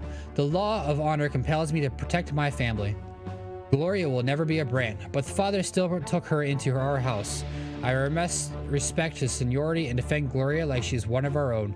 You are a Brant too, noble or not, which means it is your duty to aid me. The ruins of Sharma Landis' palace span an entire district. The palace was abandoned centuries ago, and its remnants are overgrown with thick underbrush. The ruined palace is empty, nothing but cold wind blowing over crumbled brickwork. Even the worst scum of the land steer clear of this place. You make your way through the ruins until you spot scattered sheets of paper covered in writing, your sister's writing. You hear loud laughter coming from behind a dilapidated stone wall nearby. You peer over it. Gloria is lying on the ground, face down, twitching and sogging. A gaggle of drunk young thugs surround her, cackling and swinging their arms about. You hear their shouts. Look at the lass sitting here rhyming words together. She thinks she's all noble. But don't you worry, you lobo and tart. We're gonna teach you your place. One of the louts spits at Gloria as she lies there. Stefan Brant. Get away from her this instant, you bastards, or I'll spill your guts. They respond with mocking laughter. Stefan draws his sword. The street thugs recoil in fear, but they soon notice that he is only one armed man against many. They start reaching out for sticks and stones. Stand by my side. Don't let them flank me. Stefan's hands shakes, but he looks ready for battle. He is outnumbered. For a moment, you hesitate. Perhaps it might be better to run for the nearby district and call for guards. The young thugs are already armed with makeshift weapons. They stand approaching you and Stefan cautiously. Follow your brother's orders. You get busy defending Stefan while his sword does the attacking. Okay, so we have to charge the attackers, which is by far the worst decision. We can follow your brother's orders or call the guards. I'm gonna pause here for 1 second. Drinking all this water, I need to use the restroom. So I'm gonna pause it right here for 1 second, use the restroom, and we'll answer this question. I gotta think on this one.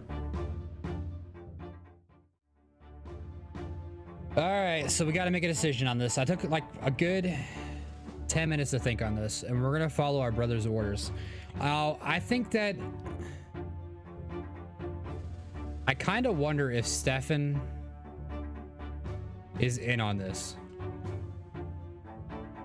You know what I'm saying? Like, it is out of character for him to rush to our sister's aid like that. At the same time, though, if this is a way for us to maybe flip that on the script while also saving Gloria, it is an opportunity that I can't pass up on. So we're gonna follow our brother's orders and hope that he's not a coward at heart.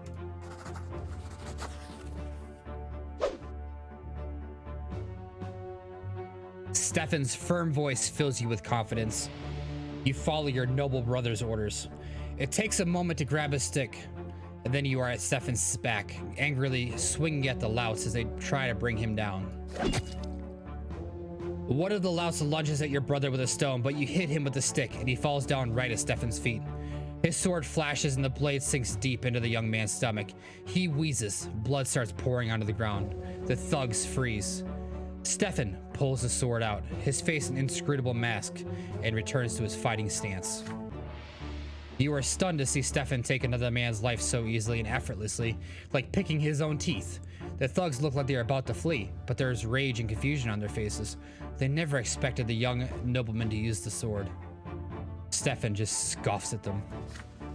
Stefan Brant, lowborn scum, that's all you are. This is only language you understand.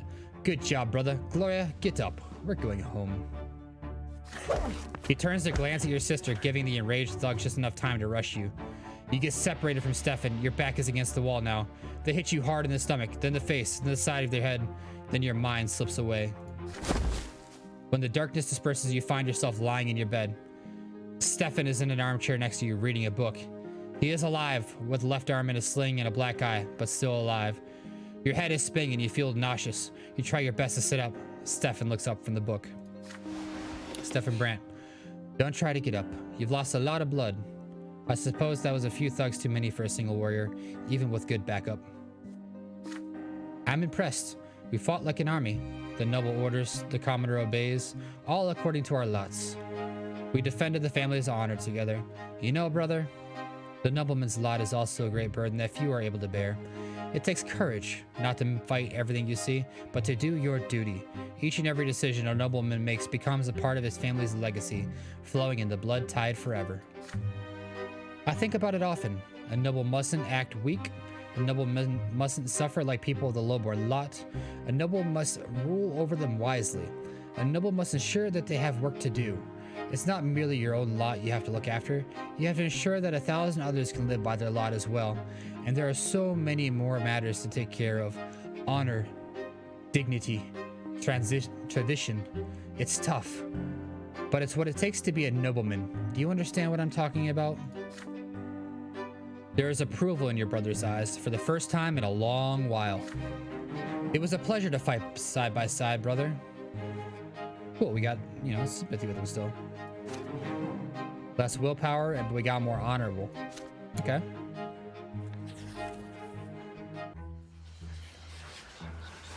Trial of the assailants. Before long, the entire city hears how a gang of low-born thugs assaulted Stefan Brante. Grandfather ensures that the brash young men are found. Some of them are taken into custody as soon as lesser death releases them. Grandfather seeks vengeance on those who hurt his favorite grandson. Prefect L. Bourne, a friend of your family, promises to personally oversee the trial and ensure that justice is served. Stefan and Grandfather decide to stay in Anizot until the trial ends. Grandfather demands true death for every single assailant. You ask Father to explain something. How can a legal court sentence criminals to true death? How can worldly judgment overrule the twins' law? Robert Brante, your words are true, my son. Their law is second to none. Yet the twin gods also made the empire and all its ways. The court of law exists to execute the laws of heaven here in the world. Should the court of law sentence a person to death, the law high above will always enforce it, and so every execution brings true death. The commoners who assaulted Stefan, a born nobleman, have committed a grave offense. There is no doubt about that, and yet according to the Emperor's decree, even commoners have the right to defend themselves when they are about to face true death. This means that all of us will have to appear at the trial and testify before the court.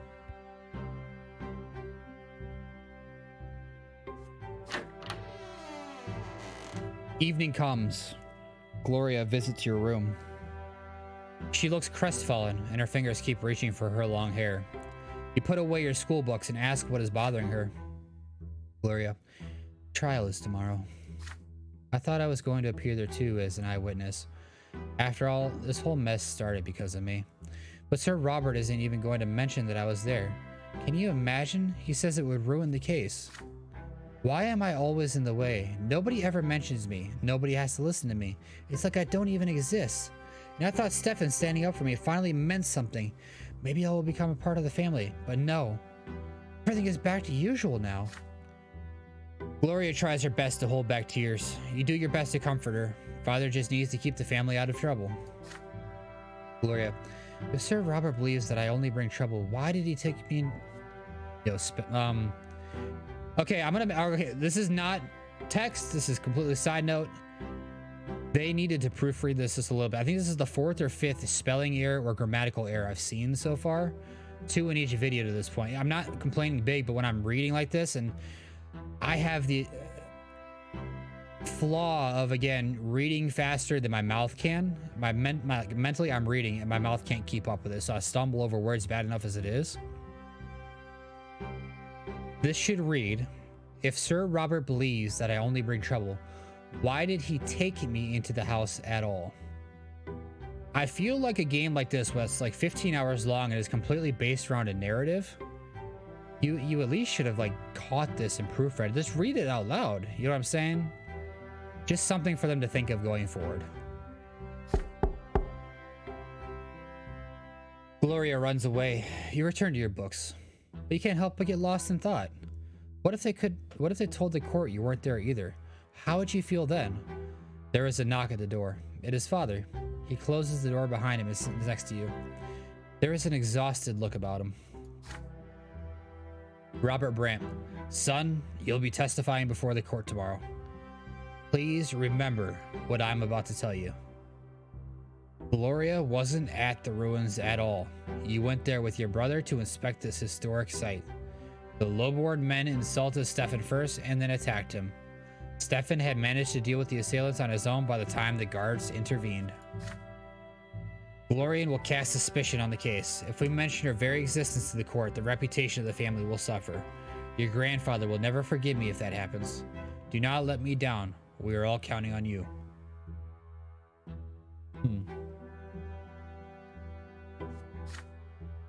You recall the night of the fight like it was a moment ago. Gloria sprawled under the feet of those cackling thugs. Her poetry, her greatest treasure, scattered on the ground. She thinks she's all noble. Those were the words they spat down at her. But doesn't grandfather mean the same thing when he denies that she is a part of the family? But if you do what father tells you, the trial will end quickly. Those commenters will face true death for assaulting a noble. If you mention Gloria, things will get complicated and you cannot predict how the trial will end. Which is more important to you, what is right or what is just? Support father. You will do as father told you and avoid mentioning Gloria to the court. Lie to father. You agree with father now, but you will tell the truth later. You are determined to change father's opinion and make sure Gloria gets the fair treatment she deserves. Okay. So, I have heavy thoughts on this one as well. I don't know what those thugs were going to end up doing to Gloria. I cannot assume what they were going to do, but I am going to say this. I have a very, very harsh opinion on the things that a man might do to a woman in a situation like that, whether it was more harsh or... I don't want to get too deeply into it, but let's just say that I have a very strong opinion on what should happen to people like this, and they should die.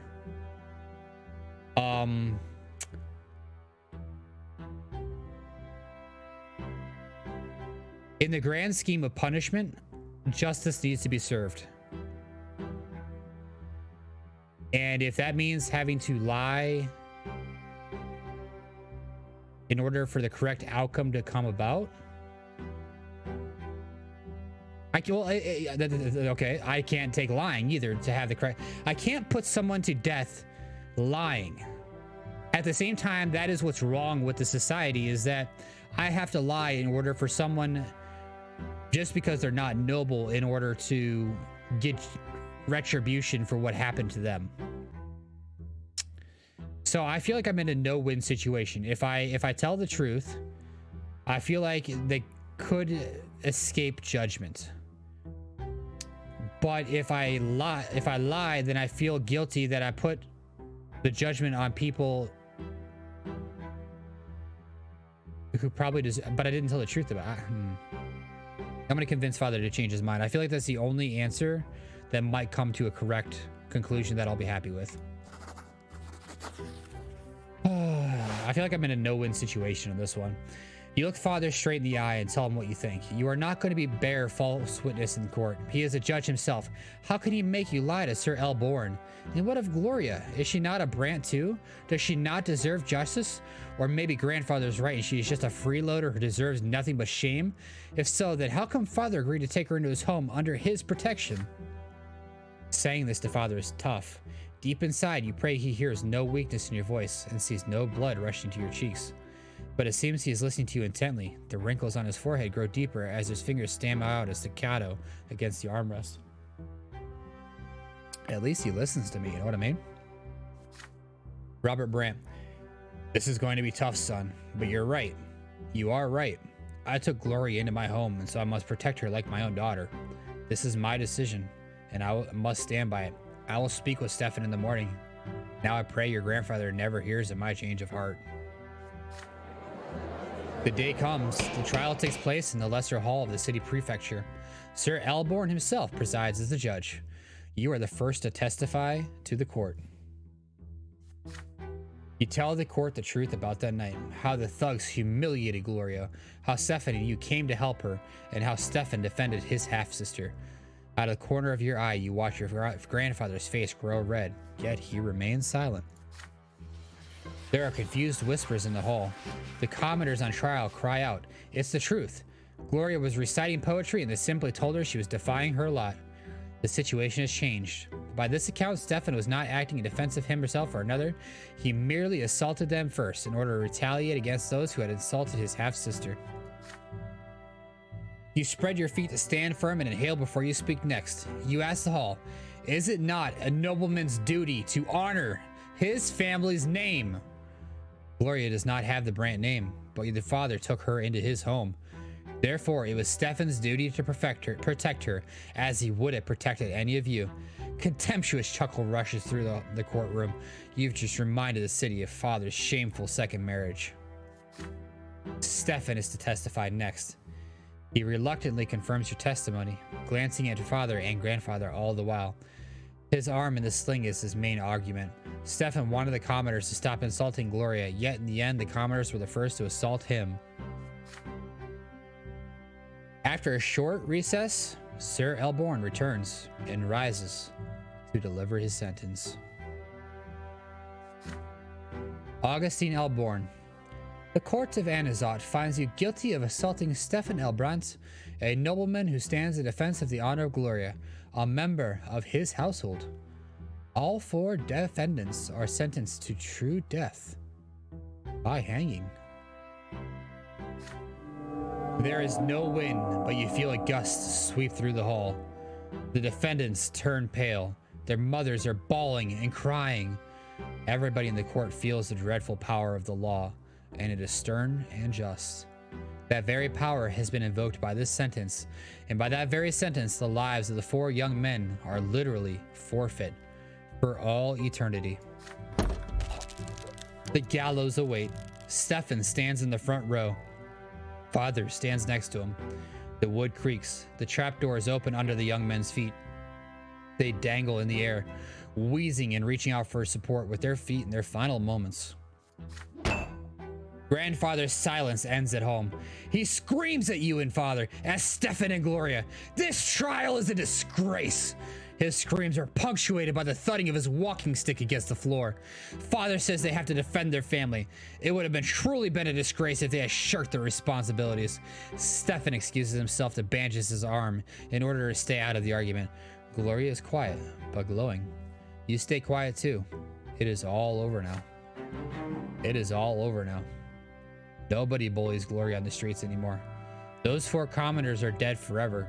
Their families were taught a cruel lesson.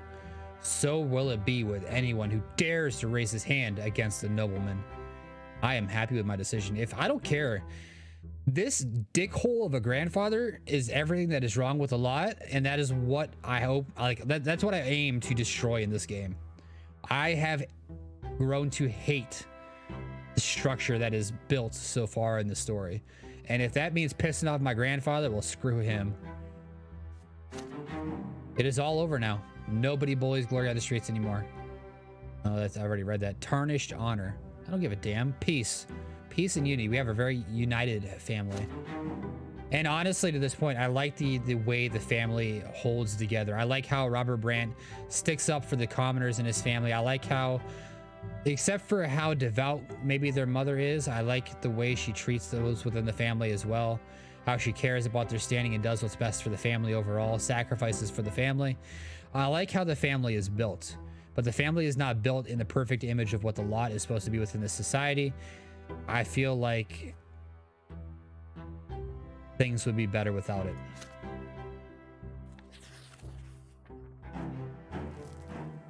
An adult question. This event is a consequence of your previous actions. Conditions meant spirituality greater than 4. The day is sunny, scorching and hot. You are sitting in the yard in the shade of a tree, studying books about the twins' great descent. You hear shy, quiet steps. There is no need to look back. You know from the sound it is Nathan. Your younger brother also sits in the shade of the tree, yet he is quiet. He is not tugging at your clothes this time.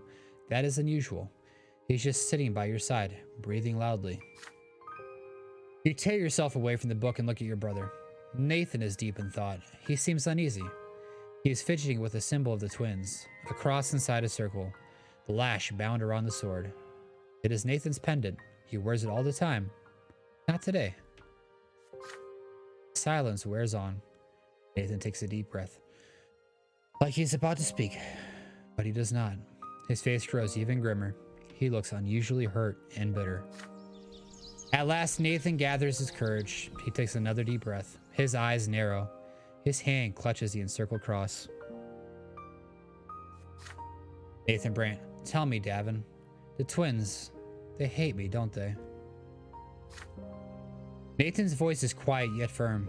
The world falls silent around you. Not even a gust of wind can be heard. It is as if everything is waiting for your answer. You look at your brother again, confused. Nathan, the youngest brother, the most unassuming child. He is quiet, obedient, and thoughtful. He has been your responsibility almost since his birth, yet he has never been a burden. Father was always aloof around him, and mother was too tired to even smile. Even grandfather seemed to avoid Nathan with his scorn. He just treated your little brother like a piece of trash. He never called him by name and always winced at the sight of him, perhaps because he looked so much like mother. But is it true that the twin gods have no love for your little brother? Surely the twins have enough even for a little Nathan, do they not? Nathan was born a commoner like you. His lot is suffering. Everyone is tested by the twins before their true death. No one can expect mercy along their path. He was born the youngest child in your family. That is his trial. Should Nathan persevere and bear the burden he was dealt, he shall yet reach the peak of the pillar when his time runs out.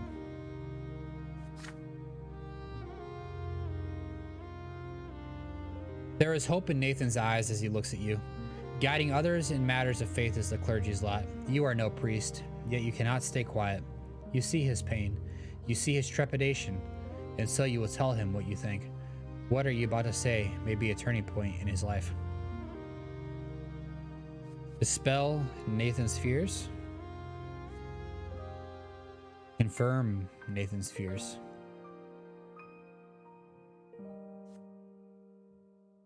Dispel Nathan's fears.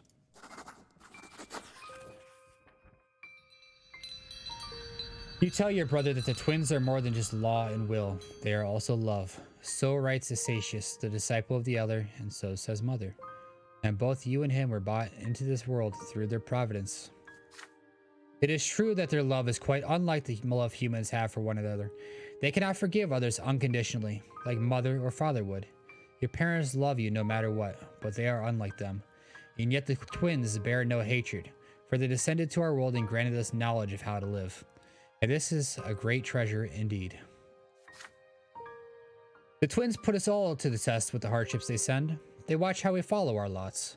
And if Nathan suffers and feels no love from them, then that means that they believe in him and know he will endure this suffering. Then they will humbly accept it and let it pass through him. Let it purify him. This is the manifestation of their love. Nathan hangs on your every word. Despair fades from his face. He is smiling. He puts the chain with the encircled cross back around his neck again and hugs you gratefully. Nathan Brant. So they do love me. Thank you. You've helped me hold on to my faith.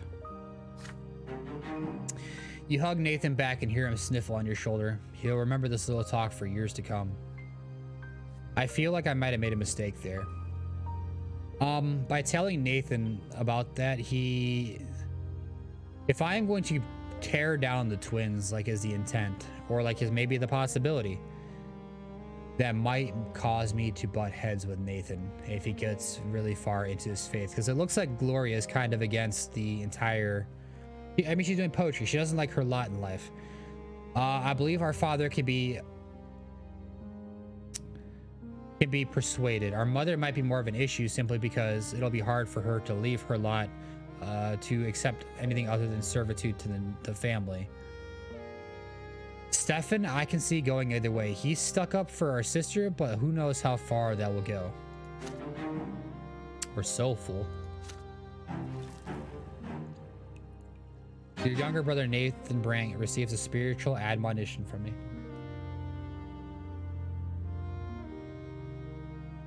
Chapter's a little longer than the last one.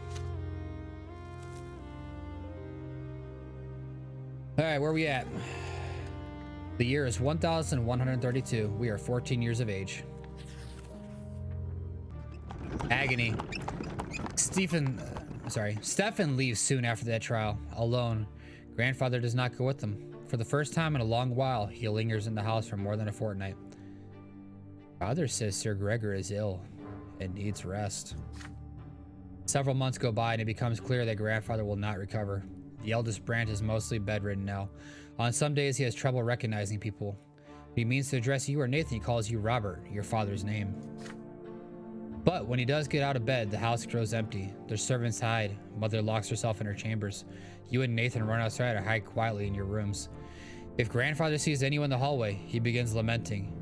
Oh, nobody heeds the lots any longer.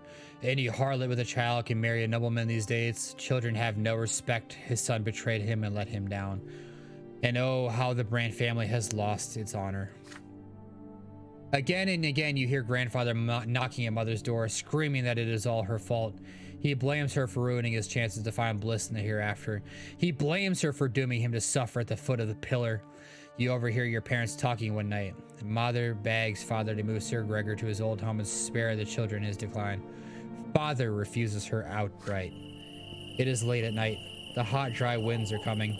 The house is empty save for you, Nathan, Gloria, mother, and grandfather in his bed. Father has left for the capital on business. You are engrossed in the history of the empire, snapping out of your reverie only when the clock strikes midnight. You blow out the candle and get ready for bed. You hear the shuffling of heavy feet outside your door. You see the light in the hallway. Grandfather? What could he want in the middle of the night? You peek into the hallway once he is past. Grandfather's figure sways as he heads for the door to mother's chambers. He opens the door and walks in. You hear him saying something quietly. Your unease is stronger than your fear now. You sneak closer to hear his words. Gregor Brante. You foul commoner. I have to cleanse my sins. I have to save my soul. You are my greatest sin. You and what you have done to Robert and this family. I should have put a stop to this marriage. I should have stopped Robert from changing this house by your presence. Why, oh why didn't I do it? Lydia Brante. Please, Sir Brante, I beg of you. Silence. You will do my bidding. Fire will cleanse all lowborn filth from this place. Fire and flame will free Robert from this disgrace. This is for my son's sake. For my son's sake. For my sake. I need to eradicate this lowborn filth. The twins, they are calling for me now. I can feel it. I can feel it. Lydia Brante. I beg of you, please have mercy. Mother begins to cry. You run into the room, unable to stay out of this any longer. Grandfather's gaunt figure looms over mother's bed, a lit oil lamp in his hand. Mother is sprawled out on bed, crying. Lydia Brante. Please, just let me warn the children. I beg of you, Sir Brante, please. Your steps are loud enough to be heard. Grandfather turns to look at you. Gregor Brante. Stay out of this, Davvon. Be useful for once. Worldly matters concern me no longer. I see only my sins now. And I am a sinner. I am. A sinner. The twins, they forgive me they forgive no one. They will judge me by my pillar. I must do something. I don't want to suffer for all eternity. Go away. Mother is crying. Grandfather is still looming over the bed, driven to madness. His hand shakes as he clutches the oil lamp. His eyes shine in the dark. He truly believes this has to be done. You are suddenly torn. What if he is right? What if the only way for his soul to find salvation? There is no going back now. You have but a moment to act. Stop, grandfather.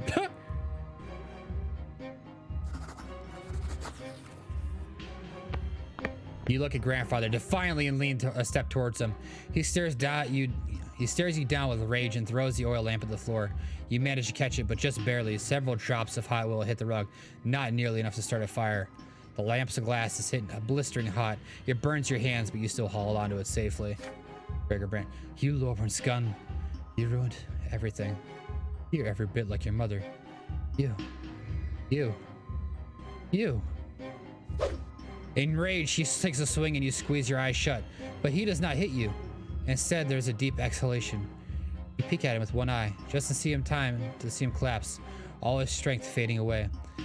His chest is heaving, his face a grimace of contempt.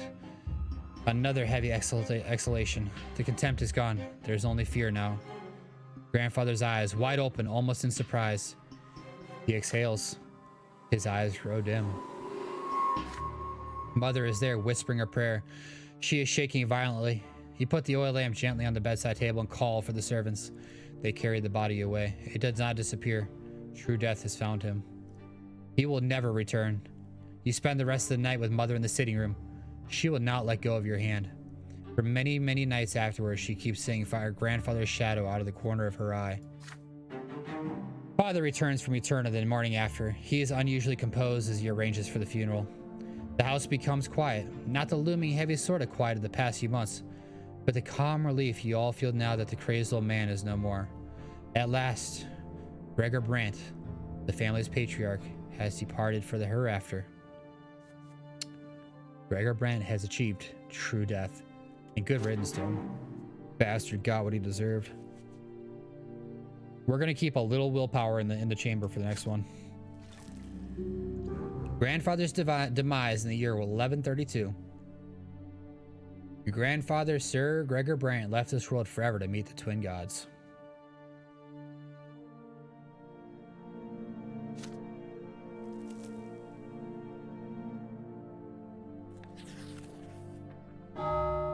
Last respects.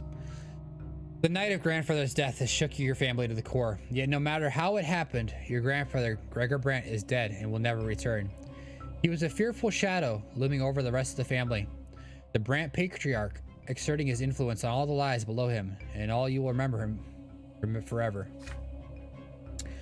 Father is the new patriarch of the family now, yet he still cannot bring himself to sit at the head of the table where Sir Gregor used to preside. Stefan locks himself away in grandfather's bedroom every day. He will not talk to anyone. Gloria and Nathan still jump at every sound that so much resembles the knocking of his walking stick. Mother spends all day in prayer at the temple. And yet the house has become quiet and calm with his passing, but there's one more thing that must be done, the final farewell. It weighs heavily upon your soul. The day comes to pay your final respects. Father goes to the tomb alone, save for Stefan, Nathan, and you. Mother and Gloria stay at home. Only nobles or those who may become nobles may join this ritual. There is a solemn silence as you walk to the crypt. Father is the one who breaks the silence when you finally reach the door of the family crypt. Robert Brante, your grandfather, built this crypt, and now he will be the first Brante to remain here in body forever. The first ever noble in our family. It is our duty now hold to the sacrament of flowing blood for Sir Gregor, who will honor his legacy and join him as the founder of the noble Brante dynasty. Stefan perks up at Father's words. His hands still clutch grandfather's sword. Tradition decreed that it must remain in the niche above the owner's sarcophagus. Nathan, on the other hand, looks even more frightened now. Stairs carved of white stone lead you downward. Deep in the gloom of the crypt, atop a pedestal, you see the sarcophagus that holds grandfather's body. Father takes a moment to compose himself before paying his respects. Robert Brante. Gregor Brante, my father, brought our family into nobility through his unshakable will. He was a judge and a loyal servant to the empire. He lived his life as if he had been born a noble, and he never strayed from the path he had chosen. He sought to make the Brante family emboldened by the sword so that our family's children's children may be of noble birth. The twins know I abided by my father's words all my life, even if I could not obey him every time. Father lets off a bitter chuckle as he says this. Stefan glares at Father, then turns to glare at Nathan at you. After all, the two of you were born of Father's shameful decision to marry a commoner. Robert Brante.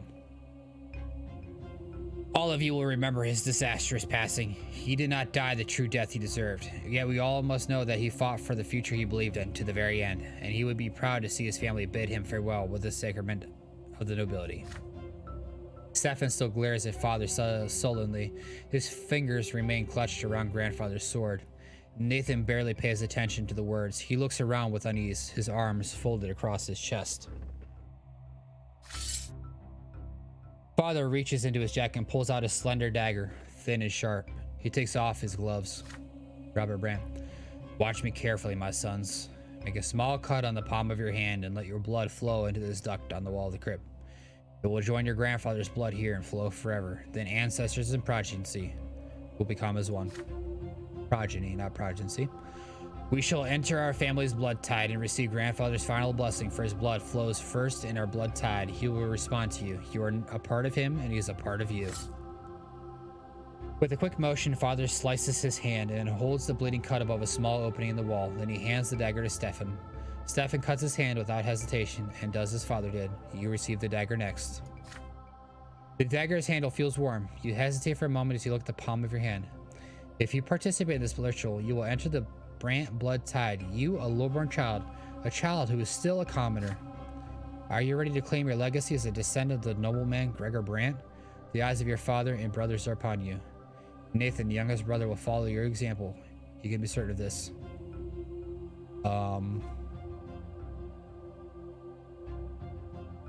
Okay, I only have one option.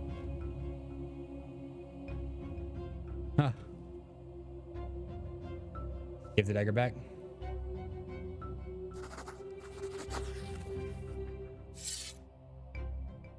You return the dagger to Father and say you cannot participate in the ritual.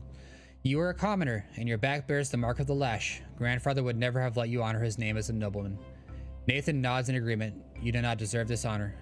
Father furrows his brow and shakes his head. Robert Brante. Stefan, help me close the lid of the sarcophagus, and remember to ask for Grandfather for his blessing. And as for you two, it seems you weren't ready to walk the nobleman's path after all. You're right, son. Your grandfather would never have allowed it. The lid of the sarcophagus falls into place with a heavy, resonant thud. Then suddenly, you all freeze as each of you hears your late grandfather speak to you. His voice is loud as it rings in the depths of the crypts, and yet he speaks to each of you separately. Gregor Brante. Foul blood, weakling. I never knew you had it in you to rise above your meager birth, Davvon.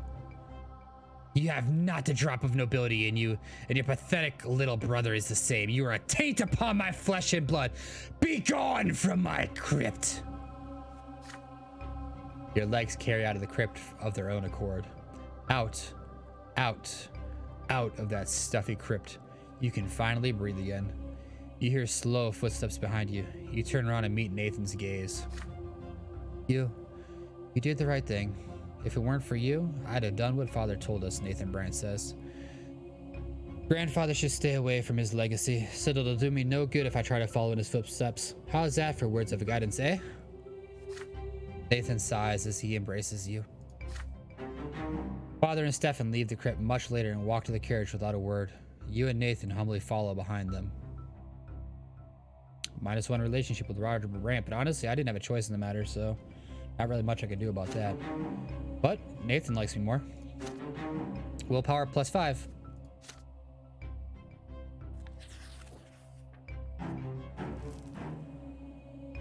Forbidden love. This event is a consequence of your previous actions. Conditions met nobility greater than 4. Okay. Another day of school is behind you. You are now wandering your district, taking your time before going home. It is getting dark. Soon you are walking past the splendid mansion of Count El Velasco, one of Magra's richest landlords. You hear a familiar voice from the other side of the iron fence. It is Stefan's voice. It is followed by the sound of a young lady laughing. You peek through the fence and into the mansion's garden, and indeed there you see your older brother, dressed like he is going to meet the Emperor himself. He is currently busy helping a pretty young lady out of the window. She locks him in an emotional embrace. You recognize her. Maria El Velasco, Count El Velasco's daughter, and as the whole city knows, she is already betrothed to another young nobleman from a far more illustrious family. Stefan and Brante. Oh, Maria, I thought I would help you come down to earth from your heavenly abode, but your very touch brings me to the heavens. He picks the count's daughter up and holds her in the air. She laughs almost imperceptibly and kisses him on the cheek. But then Stefan takes her by the chin and turns her to face him. Their lips join in a kiss. A flurry of emotion washes over you as you watch it happen. Stefan is putting the reputation of his entire family at risk. Acting so frivolously with the Count's daughter may turn the Count's influence against all the Brantes. Yet Stefan always speaks so highly of noble bearing and composure and family honor. Stefan's face is glowing with joy. Your older brother is happy, truly happy. You've never seen Stefan like this, as his arms hold the Count's daughter in a tender embrace, so gently, as though he fears to hurt her. And Maria reciprocates his feelings. Must he really rob them of their secret joy? If you ever speak to him about this, no one else must hear it. You wait by the gate patiently, and Stefan decides to return from his escapades. He is startled when he finally notices you standing by the gate. Okay, so if we remind him what a nobleman's honor means, it might ruin happiness for him. It might be better for him in the long run, though, because he won't be punished for what will eventually happen. The town or the family won't take a shot. You know what I mean? If I aid Stefan in his cause, I'll have him on my side. And he'll find happiness. My only problem is finding happiness that young. Who knows?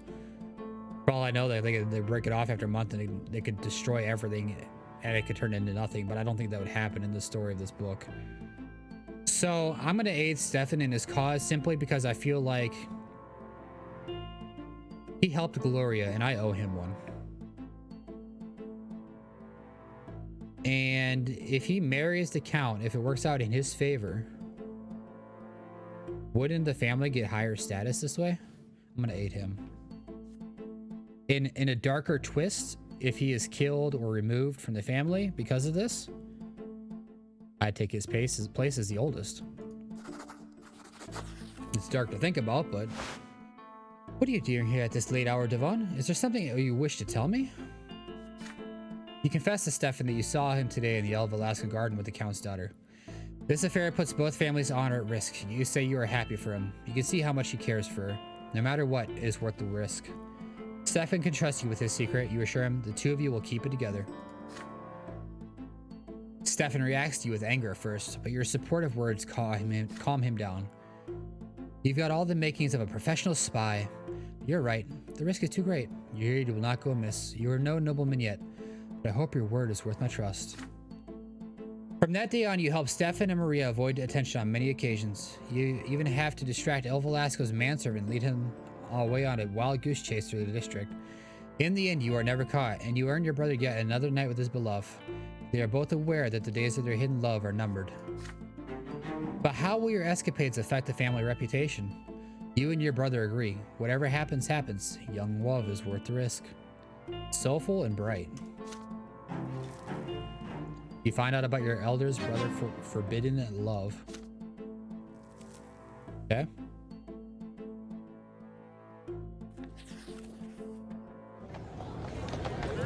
The fugitive girl.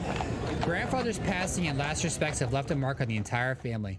His words relayed from the hereafter keep echoing in your mind. You still do your best to avoid the memory of grandfather's last night and spend more time on the streets with Tomas and your other classmates. The roads by the house reminds you of another clash with death. Sometimes as you walk along that road, you recall Sophia, the beautiful girl with the wonderful eyes and the terrifying, thundering hooves. You have not seen Sophia since that fateful day. The children who live nearby say your parents sent her to a rich Arcadian family, the Ottons as a servant. The sun is set, the pillars shine palely in the sky. Tomas is ill, so you decide to visit him and tell him the latest news. The streets seem oddly agitated tonight, full of horses, cloaked men, strange faces, and hushed voices. The young nobleman in a heavy embroidered cloak was walking back and forth, clutching at his sword nervously. There's a grimace of rage on his delicate blue face. He is an Arcadian. You overhear voices. Sir Arton, the girl's not at home. We searched the house. Her parents swear she went away from home and they claim they wanted to bring her back. Furious Arton. Just do whatever it takes. Turn this loathsome district upside down if you must, but bring my servant back to me. She's here. Sophia ran away from an Arcadian? How can this be? There's only one place in the entire street where a person could hide. The abandoned Morel house, 4 houses away from yours. You head there, doing your best not to attract attention. The lopsided house built of yellow brick has been abandoned for 20 years or so. You remember playing there as a boy. You glimpse a figure inside even before you enter. A pair of eyes glimmer in the dark. You recognize them even after for another 4 years. Sophia has grown up. She is almost an adult now, and her face is full of fear. She is not the easygoing girl next door that you remember. She finally recognizes you. Sophia, oh, it's you, Davvon. Be quiet. They're all looking for me. I ran away from the youngest Auden. I may be in for a lesser death here. I'd rather die than spend a day in their slavery. I'm just a thing to him, just a toy to play with. Sophia winces and closes her mouth as she says this. There's a glint of bright yellow deep in her eyes. Sophia, I ran to my parents. I told them all about the men I had to serve, and they went and alerted the Ottens. They don't want to be the target of their ire, but you aren't going to tip them off, are you? The barking and shouting are getting closer. Sophia's voice grows quiet. She runs off to the darkest corner of the house before he can answer. One of Otten's servants is so close you can hear his cloak swishing against the ground. He notices something and calls for the others. There are more voices around you now. They approach the house from the yard and they surround it. One of them seems particularly snappy, annoyed, and impatient. You have already heard his voice today. Dorius Otten. If you're in there, girl, you'll be wise to come out and quit wasting my time. All will be forgiven. You'll go back where you are. You know it, and if you don't, I'll drag you out by the hair. The hilt of the young Arcadian's sword bashes at the door. He's about to lose his patience for good. Sophia hugs the wall in the dark, trying to stay still. She glances at you. What will you do? Your heart is racing. Can you act against the Arcadian's order? Do you have the gall to defy the nobleman? How do I help Sophia?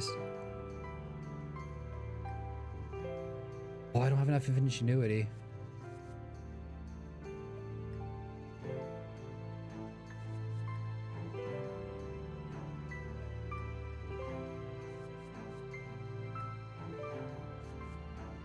I only have one more death.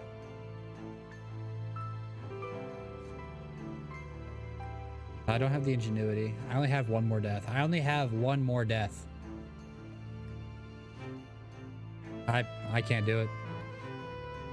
I don't like the implications. I don't like what's being implied in this, so I'm gonna try to stop Otten. I think this is gonna be my last one. You pull yourself together and walk slowly to the half-collapsed doorway. Sophia stays behind. The tall young Arcadian stares down at you, his condescending smile dripping with scorn. In your most assertive voice, he answers the question. He will find no fugitive girl in this house. What are you doing here, boy? I wasn't speaking to you. Out of my way. Otten needs no permission to enter, so he steps inside. You stand in his way. You have already assured the young Arcadian there is no one else inside. You have done him a great service. What makes him doubt your words?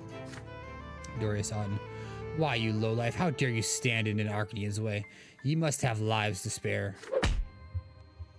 Otten backhands you with immense strength, enough to send you flying. The Arcadian draws its sword. It rises in the air. But then one of his men shouts, Sure, there she is. The Arcadian turns around and briskly walks away. Sophia, use your distraction and climb out the window in the back. You jump to your feet and escape the house in the same way.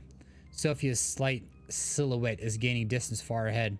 One of Otten's men is chasing her down, ready to catch her at any moment.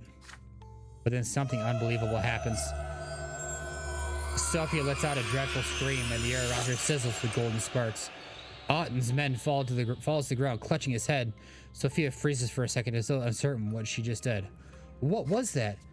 Otten screams at her right next to you. So that's how it is, eh? The wench is a witch. Seize her, Dorius says. Magic?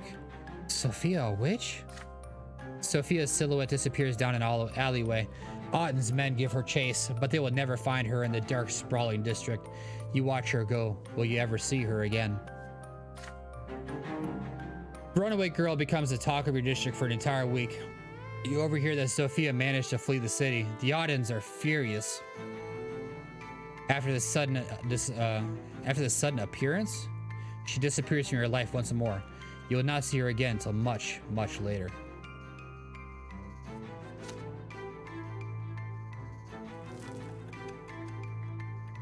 Year 1133, 15 years of age. We didn't die. We still have a life to live. You are about to turn 15, just one step away from adulthood. Mother is acting anxious at dinner today, barely touching her food. You exchange glances with Gloria. She carefully tells you that she wants to go to the tailor. Mother shudders and her hands clench into fists. Lydia Brant. No, don't you dare leave home today. I forbid it. That dirty heretic Fotis is preaching his lies under the silver tree today. Twins willing, I don't want you to hear any of that. You and Gloria glance at each other again. Fotis? He is a patriarch, the head of the clergy throughout the entire province.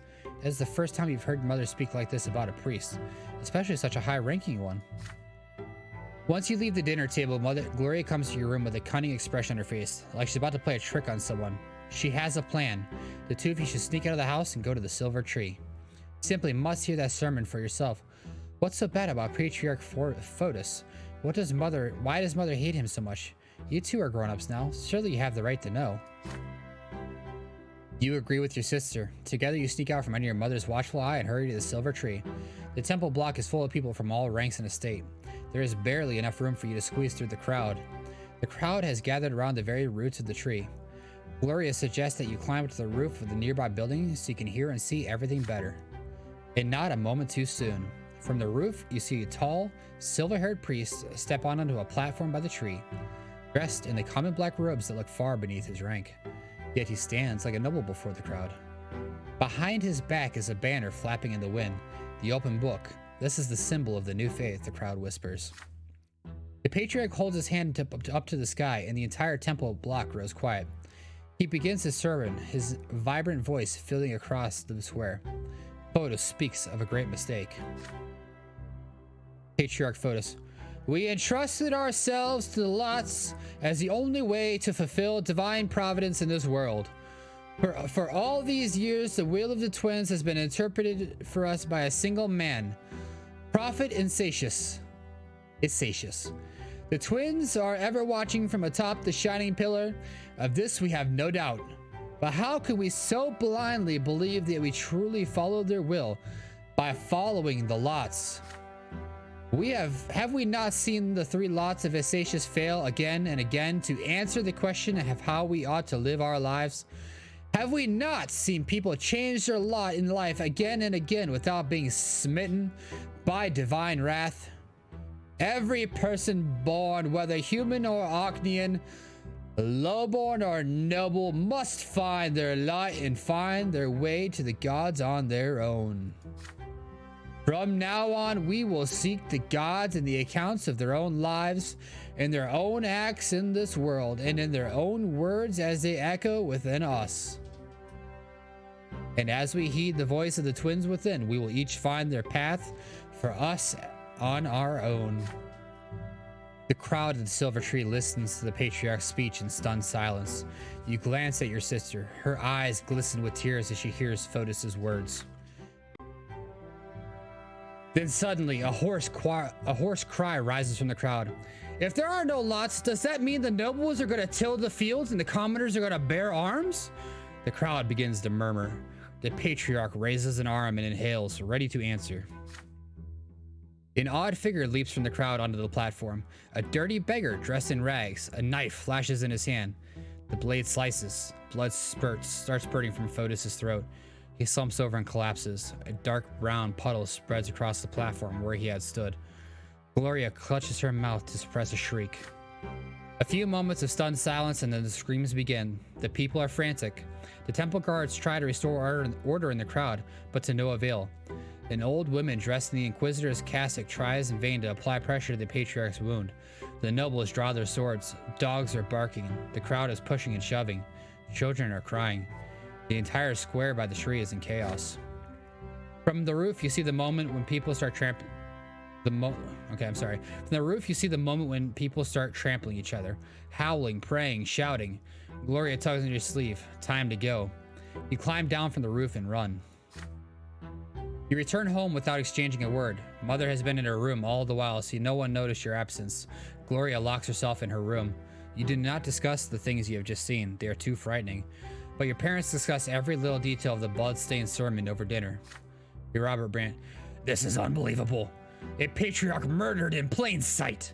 The Gender arms and the Archduke's guards have searched every corner of the slums, and the murderous beggar has disappeared without a trace. I can't even imagine a more gruesome crime. Fotis has died a true death, never to return from the hereafter. But how, says Nathan Brante? Why can't the patriarch be reborn? He's so close to the twins. Robert Brante. Such is the way of the world, my children. Once you are granted great power by the twins' will, there is no hope for you to come back, not even after the first of your deaths. Emperors, their powerful vassals, heads of the great Archean dynasties, patriarchs of the church. None of them are destined to be reborn. Lydia Brante. Fotis is gone forever. I fear for his soul. Was lost in doubt. Would the twins accept him upon the peak of the pillar? We must pray for the patriarch's children. Let us hope he manages to return to the true old faith before the moment of his passing. But there is little hope of that.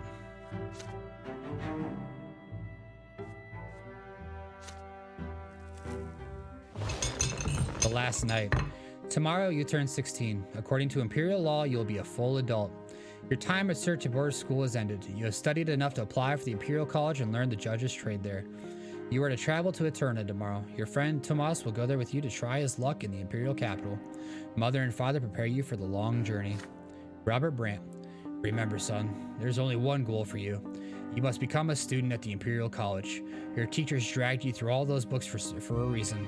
You have the knowledge and fervor to be ennobled by the mantle as I was, and as my late father was before me, and who knows, maybe one day you'll be the one to write the name Brant in the blue book, and ensure that your children's children will be noble by birth.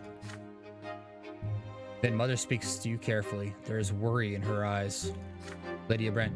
But Robert, there be another path for our son. Stefan, your firstborn, is born a noble. He will surely earn the title for the entire Brant family. Your second son bears the favor of the twins. For him, the path of the priest is a worthy calling, no less than a nobleman's sword. They have been arguing about your future for a while now. Still, she would never defy the will of a nobleman and her husband. You smile at them both, trying to placate them. Gloria laughs quietly behind their backs. Gloria, just don't become a snoot like Stefan and you'll do just fine. Mother chides Gloria for that. You wink at your sister. Nathan has been downcast all evening. He barely touched his dinner. When everyone gets up from the table, he suddenly rushes over to embrace you. Nathan Brant. Please don't go, Davvon. Can't you stay? I don't know what I'm going to do without you. You tussle his hair in response. There's no way you can stay now, you say. But when you come home, you will come home. And you'll tell him all your stories and bring him a special present from Eterna. This is it. All your lessons have been learned. All your things have been packed for the road. You will leave the family home tomorrow. Tonight is your last night at home before your departure. You walk through the rooms one last time. The sitting room where Mother used to read her fairy tales. The library where Gloria used to spend all her time. Father's study, which you only entered on special occasions. The backyard where you taught Nathan to build towers one summer. The whole place feels so familiar, so dear to you. It feels like home. You lived here for 16 years. Will you ever return? It is getting late. Everyone is already in their rooms, but you hesitate. Father, Mother, Gloria, Nathan. It'll be a long time before you see them again. Who will you spend your last few hours at home with?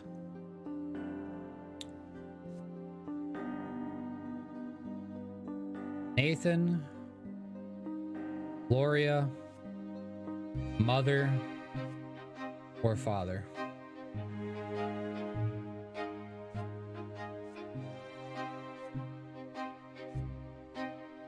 I'm gonna be honest. I want to click Nathan because of sympathy. I kind of feel bad for him. At the same time, though, the kid's got to start to learn to fend for himself. He's only a couple years younger than me, and his time will come to do this on his own. Spending time with Gloria, she's headstrong, and I think that she'll be fine on her own. Mother is the last person I think I want to spend time with. I'm gonna go spend time with Father. You find Father in his study reading a book. He has been like this for as long as you can remember, always at his massive desk, surrounded by books and papers and letters, reading or writing. You enter the study. Father looks up from his book and gives you an inquisitive glance. You want to spend the night with him before you leave. Maybe he can tell you some stories about Eterna and his own studies, or give you some fatherly advice. Father smirks at that, as though he is plotting something. Have a seat, son, Robert says. He reaches into a drawer and produces a decanter filled with rich golden liquid. Robert Brant. Barley whiskey, a nobleman's drink. I think it would be good for you to try it. Father pulls out 2 glasses and pours a little of the liquid into each of them. You take your glass and bring it to your mouth. The whiskey stings your lips and palate. Father clearly savors the drink. Father tells you a long story about his studies at the Imperial College. He had to study among the sons of the richest nobles from all corners of the land. He was but a commoner back then, and he had his fair share of hardships. When you ask him about living in the capital, he says it was difficult, dangerous, and full of temptation. Robert Brant. You always have your share of time in high society as well. I hope the company of nobles won't lead you astray, son. You won't go to a boarding school like your elder brother, but I believe a good education and a good family still stand for something. Now, what else can I tell you before you leave? Father recalls the balls held in the capital when he was a youth. He even stands up from the desk and shows you a couple of moves. Their dancing was incredibly modest, all bows and sidesteps, no touching between dancing partners. But then again, he chuckles, those were the days when a fair lady could steal your heart with a single glance. You nod. If anything, you know that feeling by now. After he mentions dancing, he starts speaking of something he has never mentioned to you before.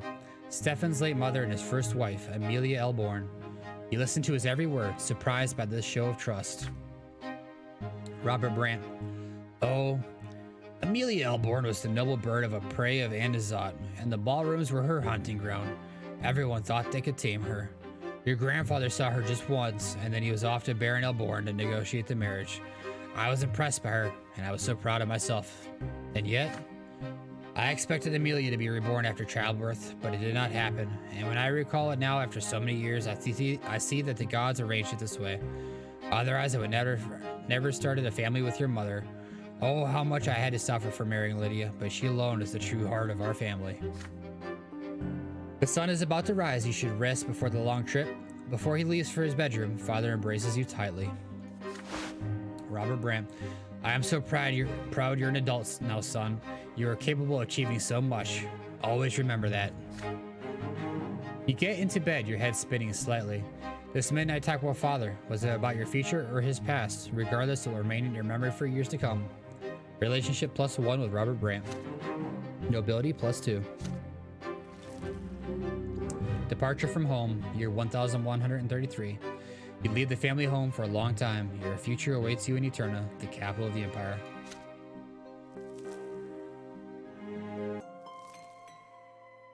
The end of Adolescence. Last night was your final night at home.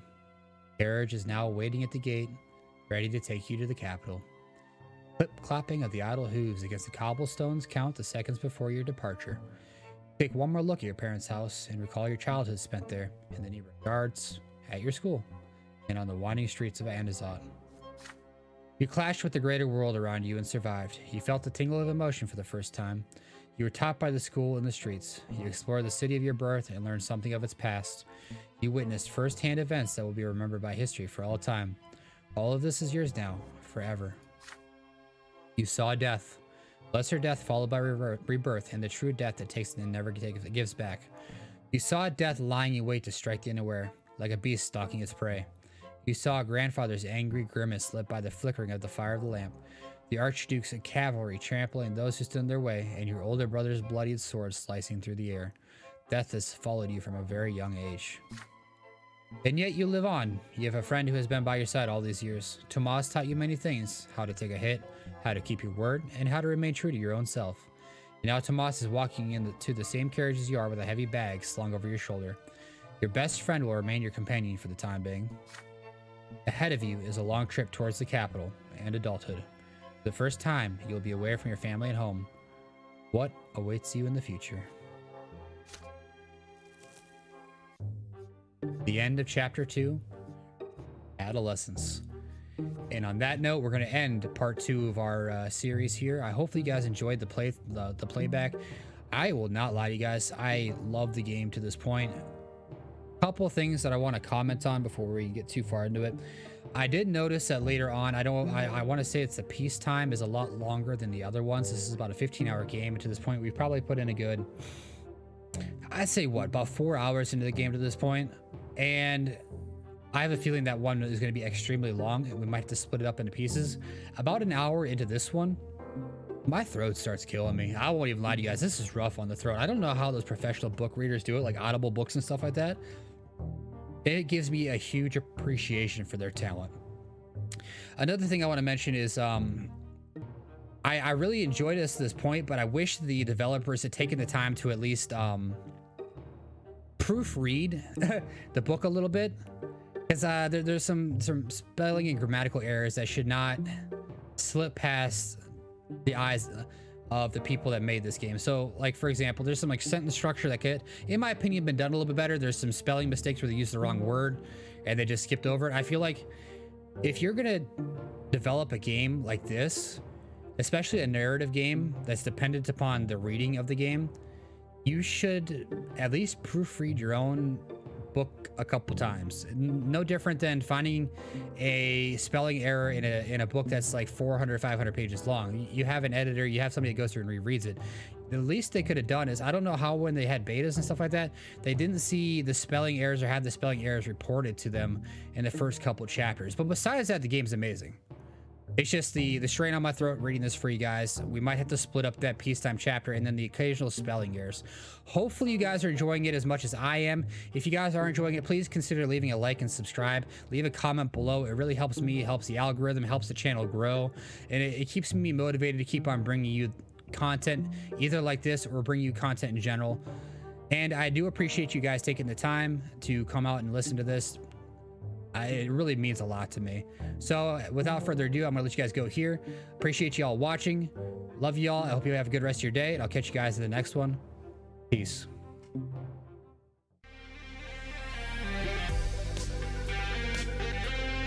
Wanna get some music for this? Nope. How long will that go? You said 30 seconds. How long have I been going? 10. Am I doing it right? I have no idea. I'm not even Is this watching. 31? No comment.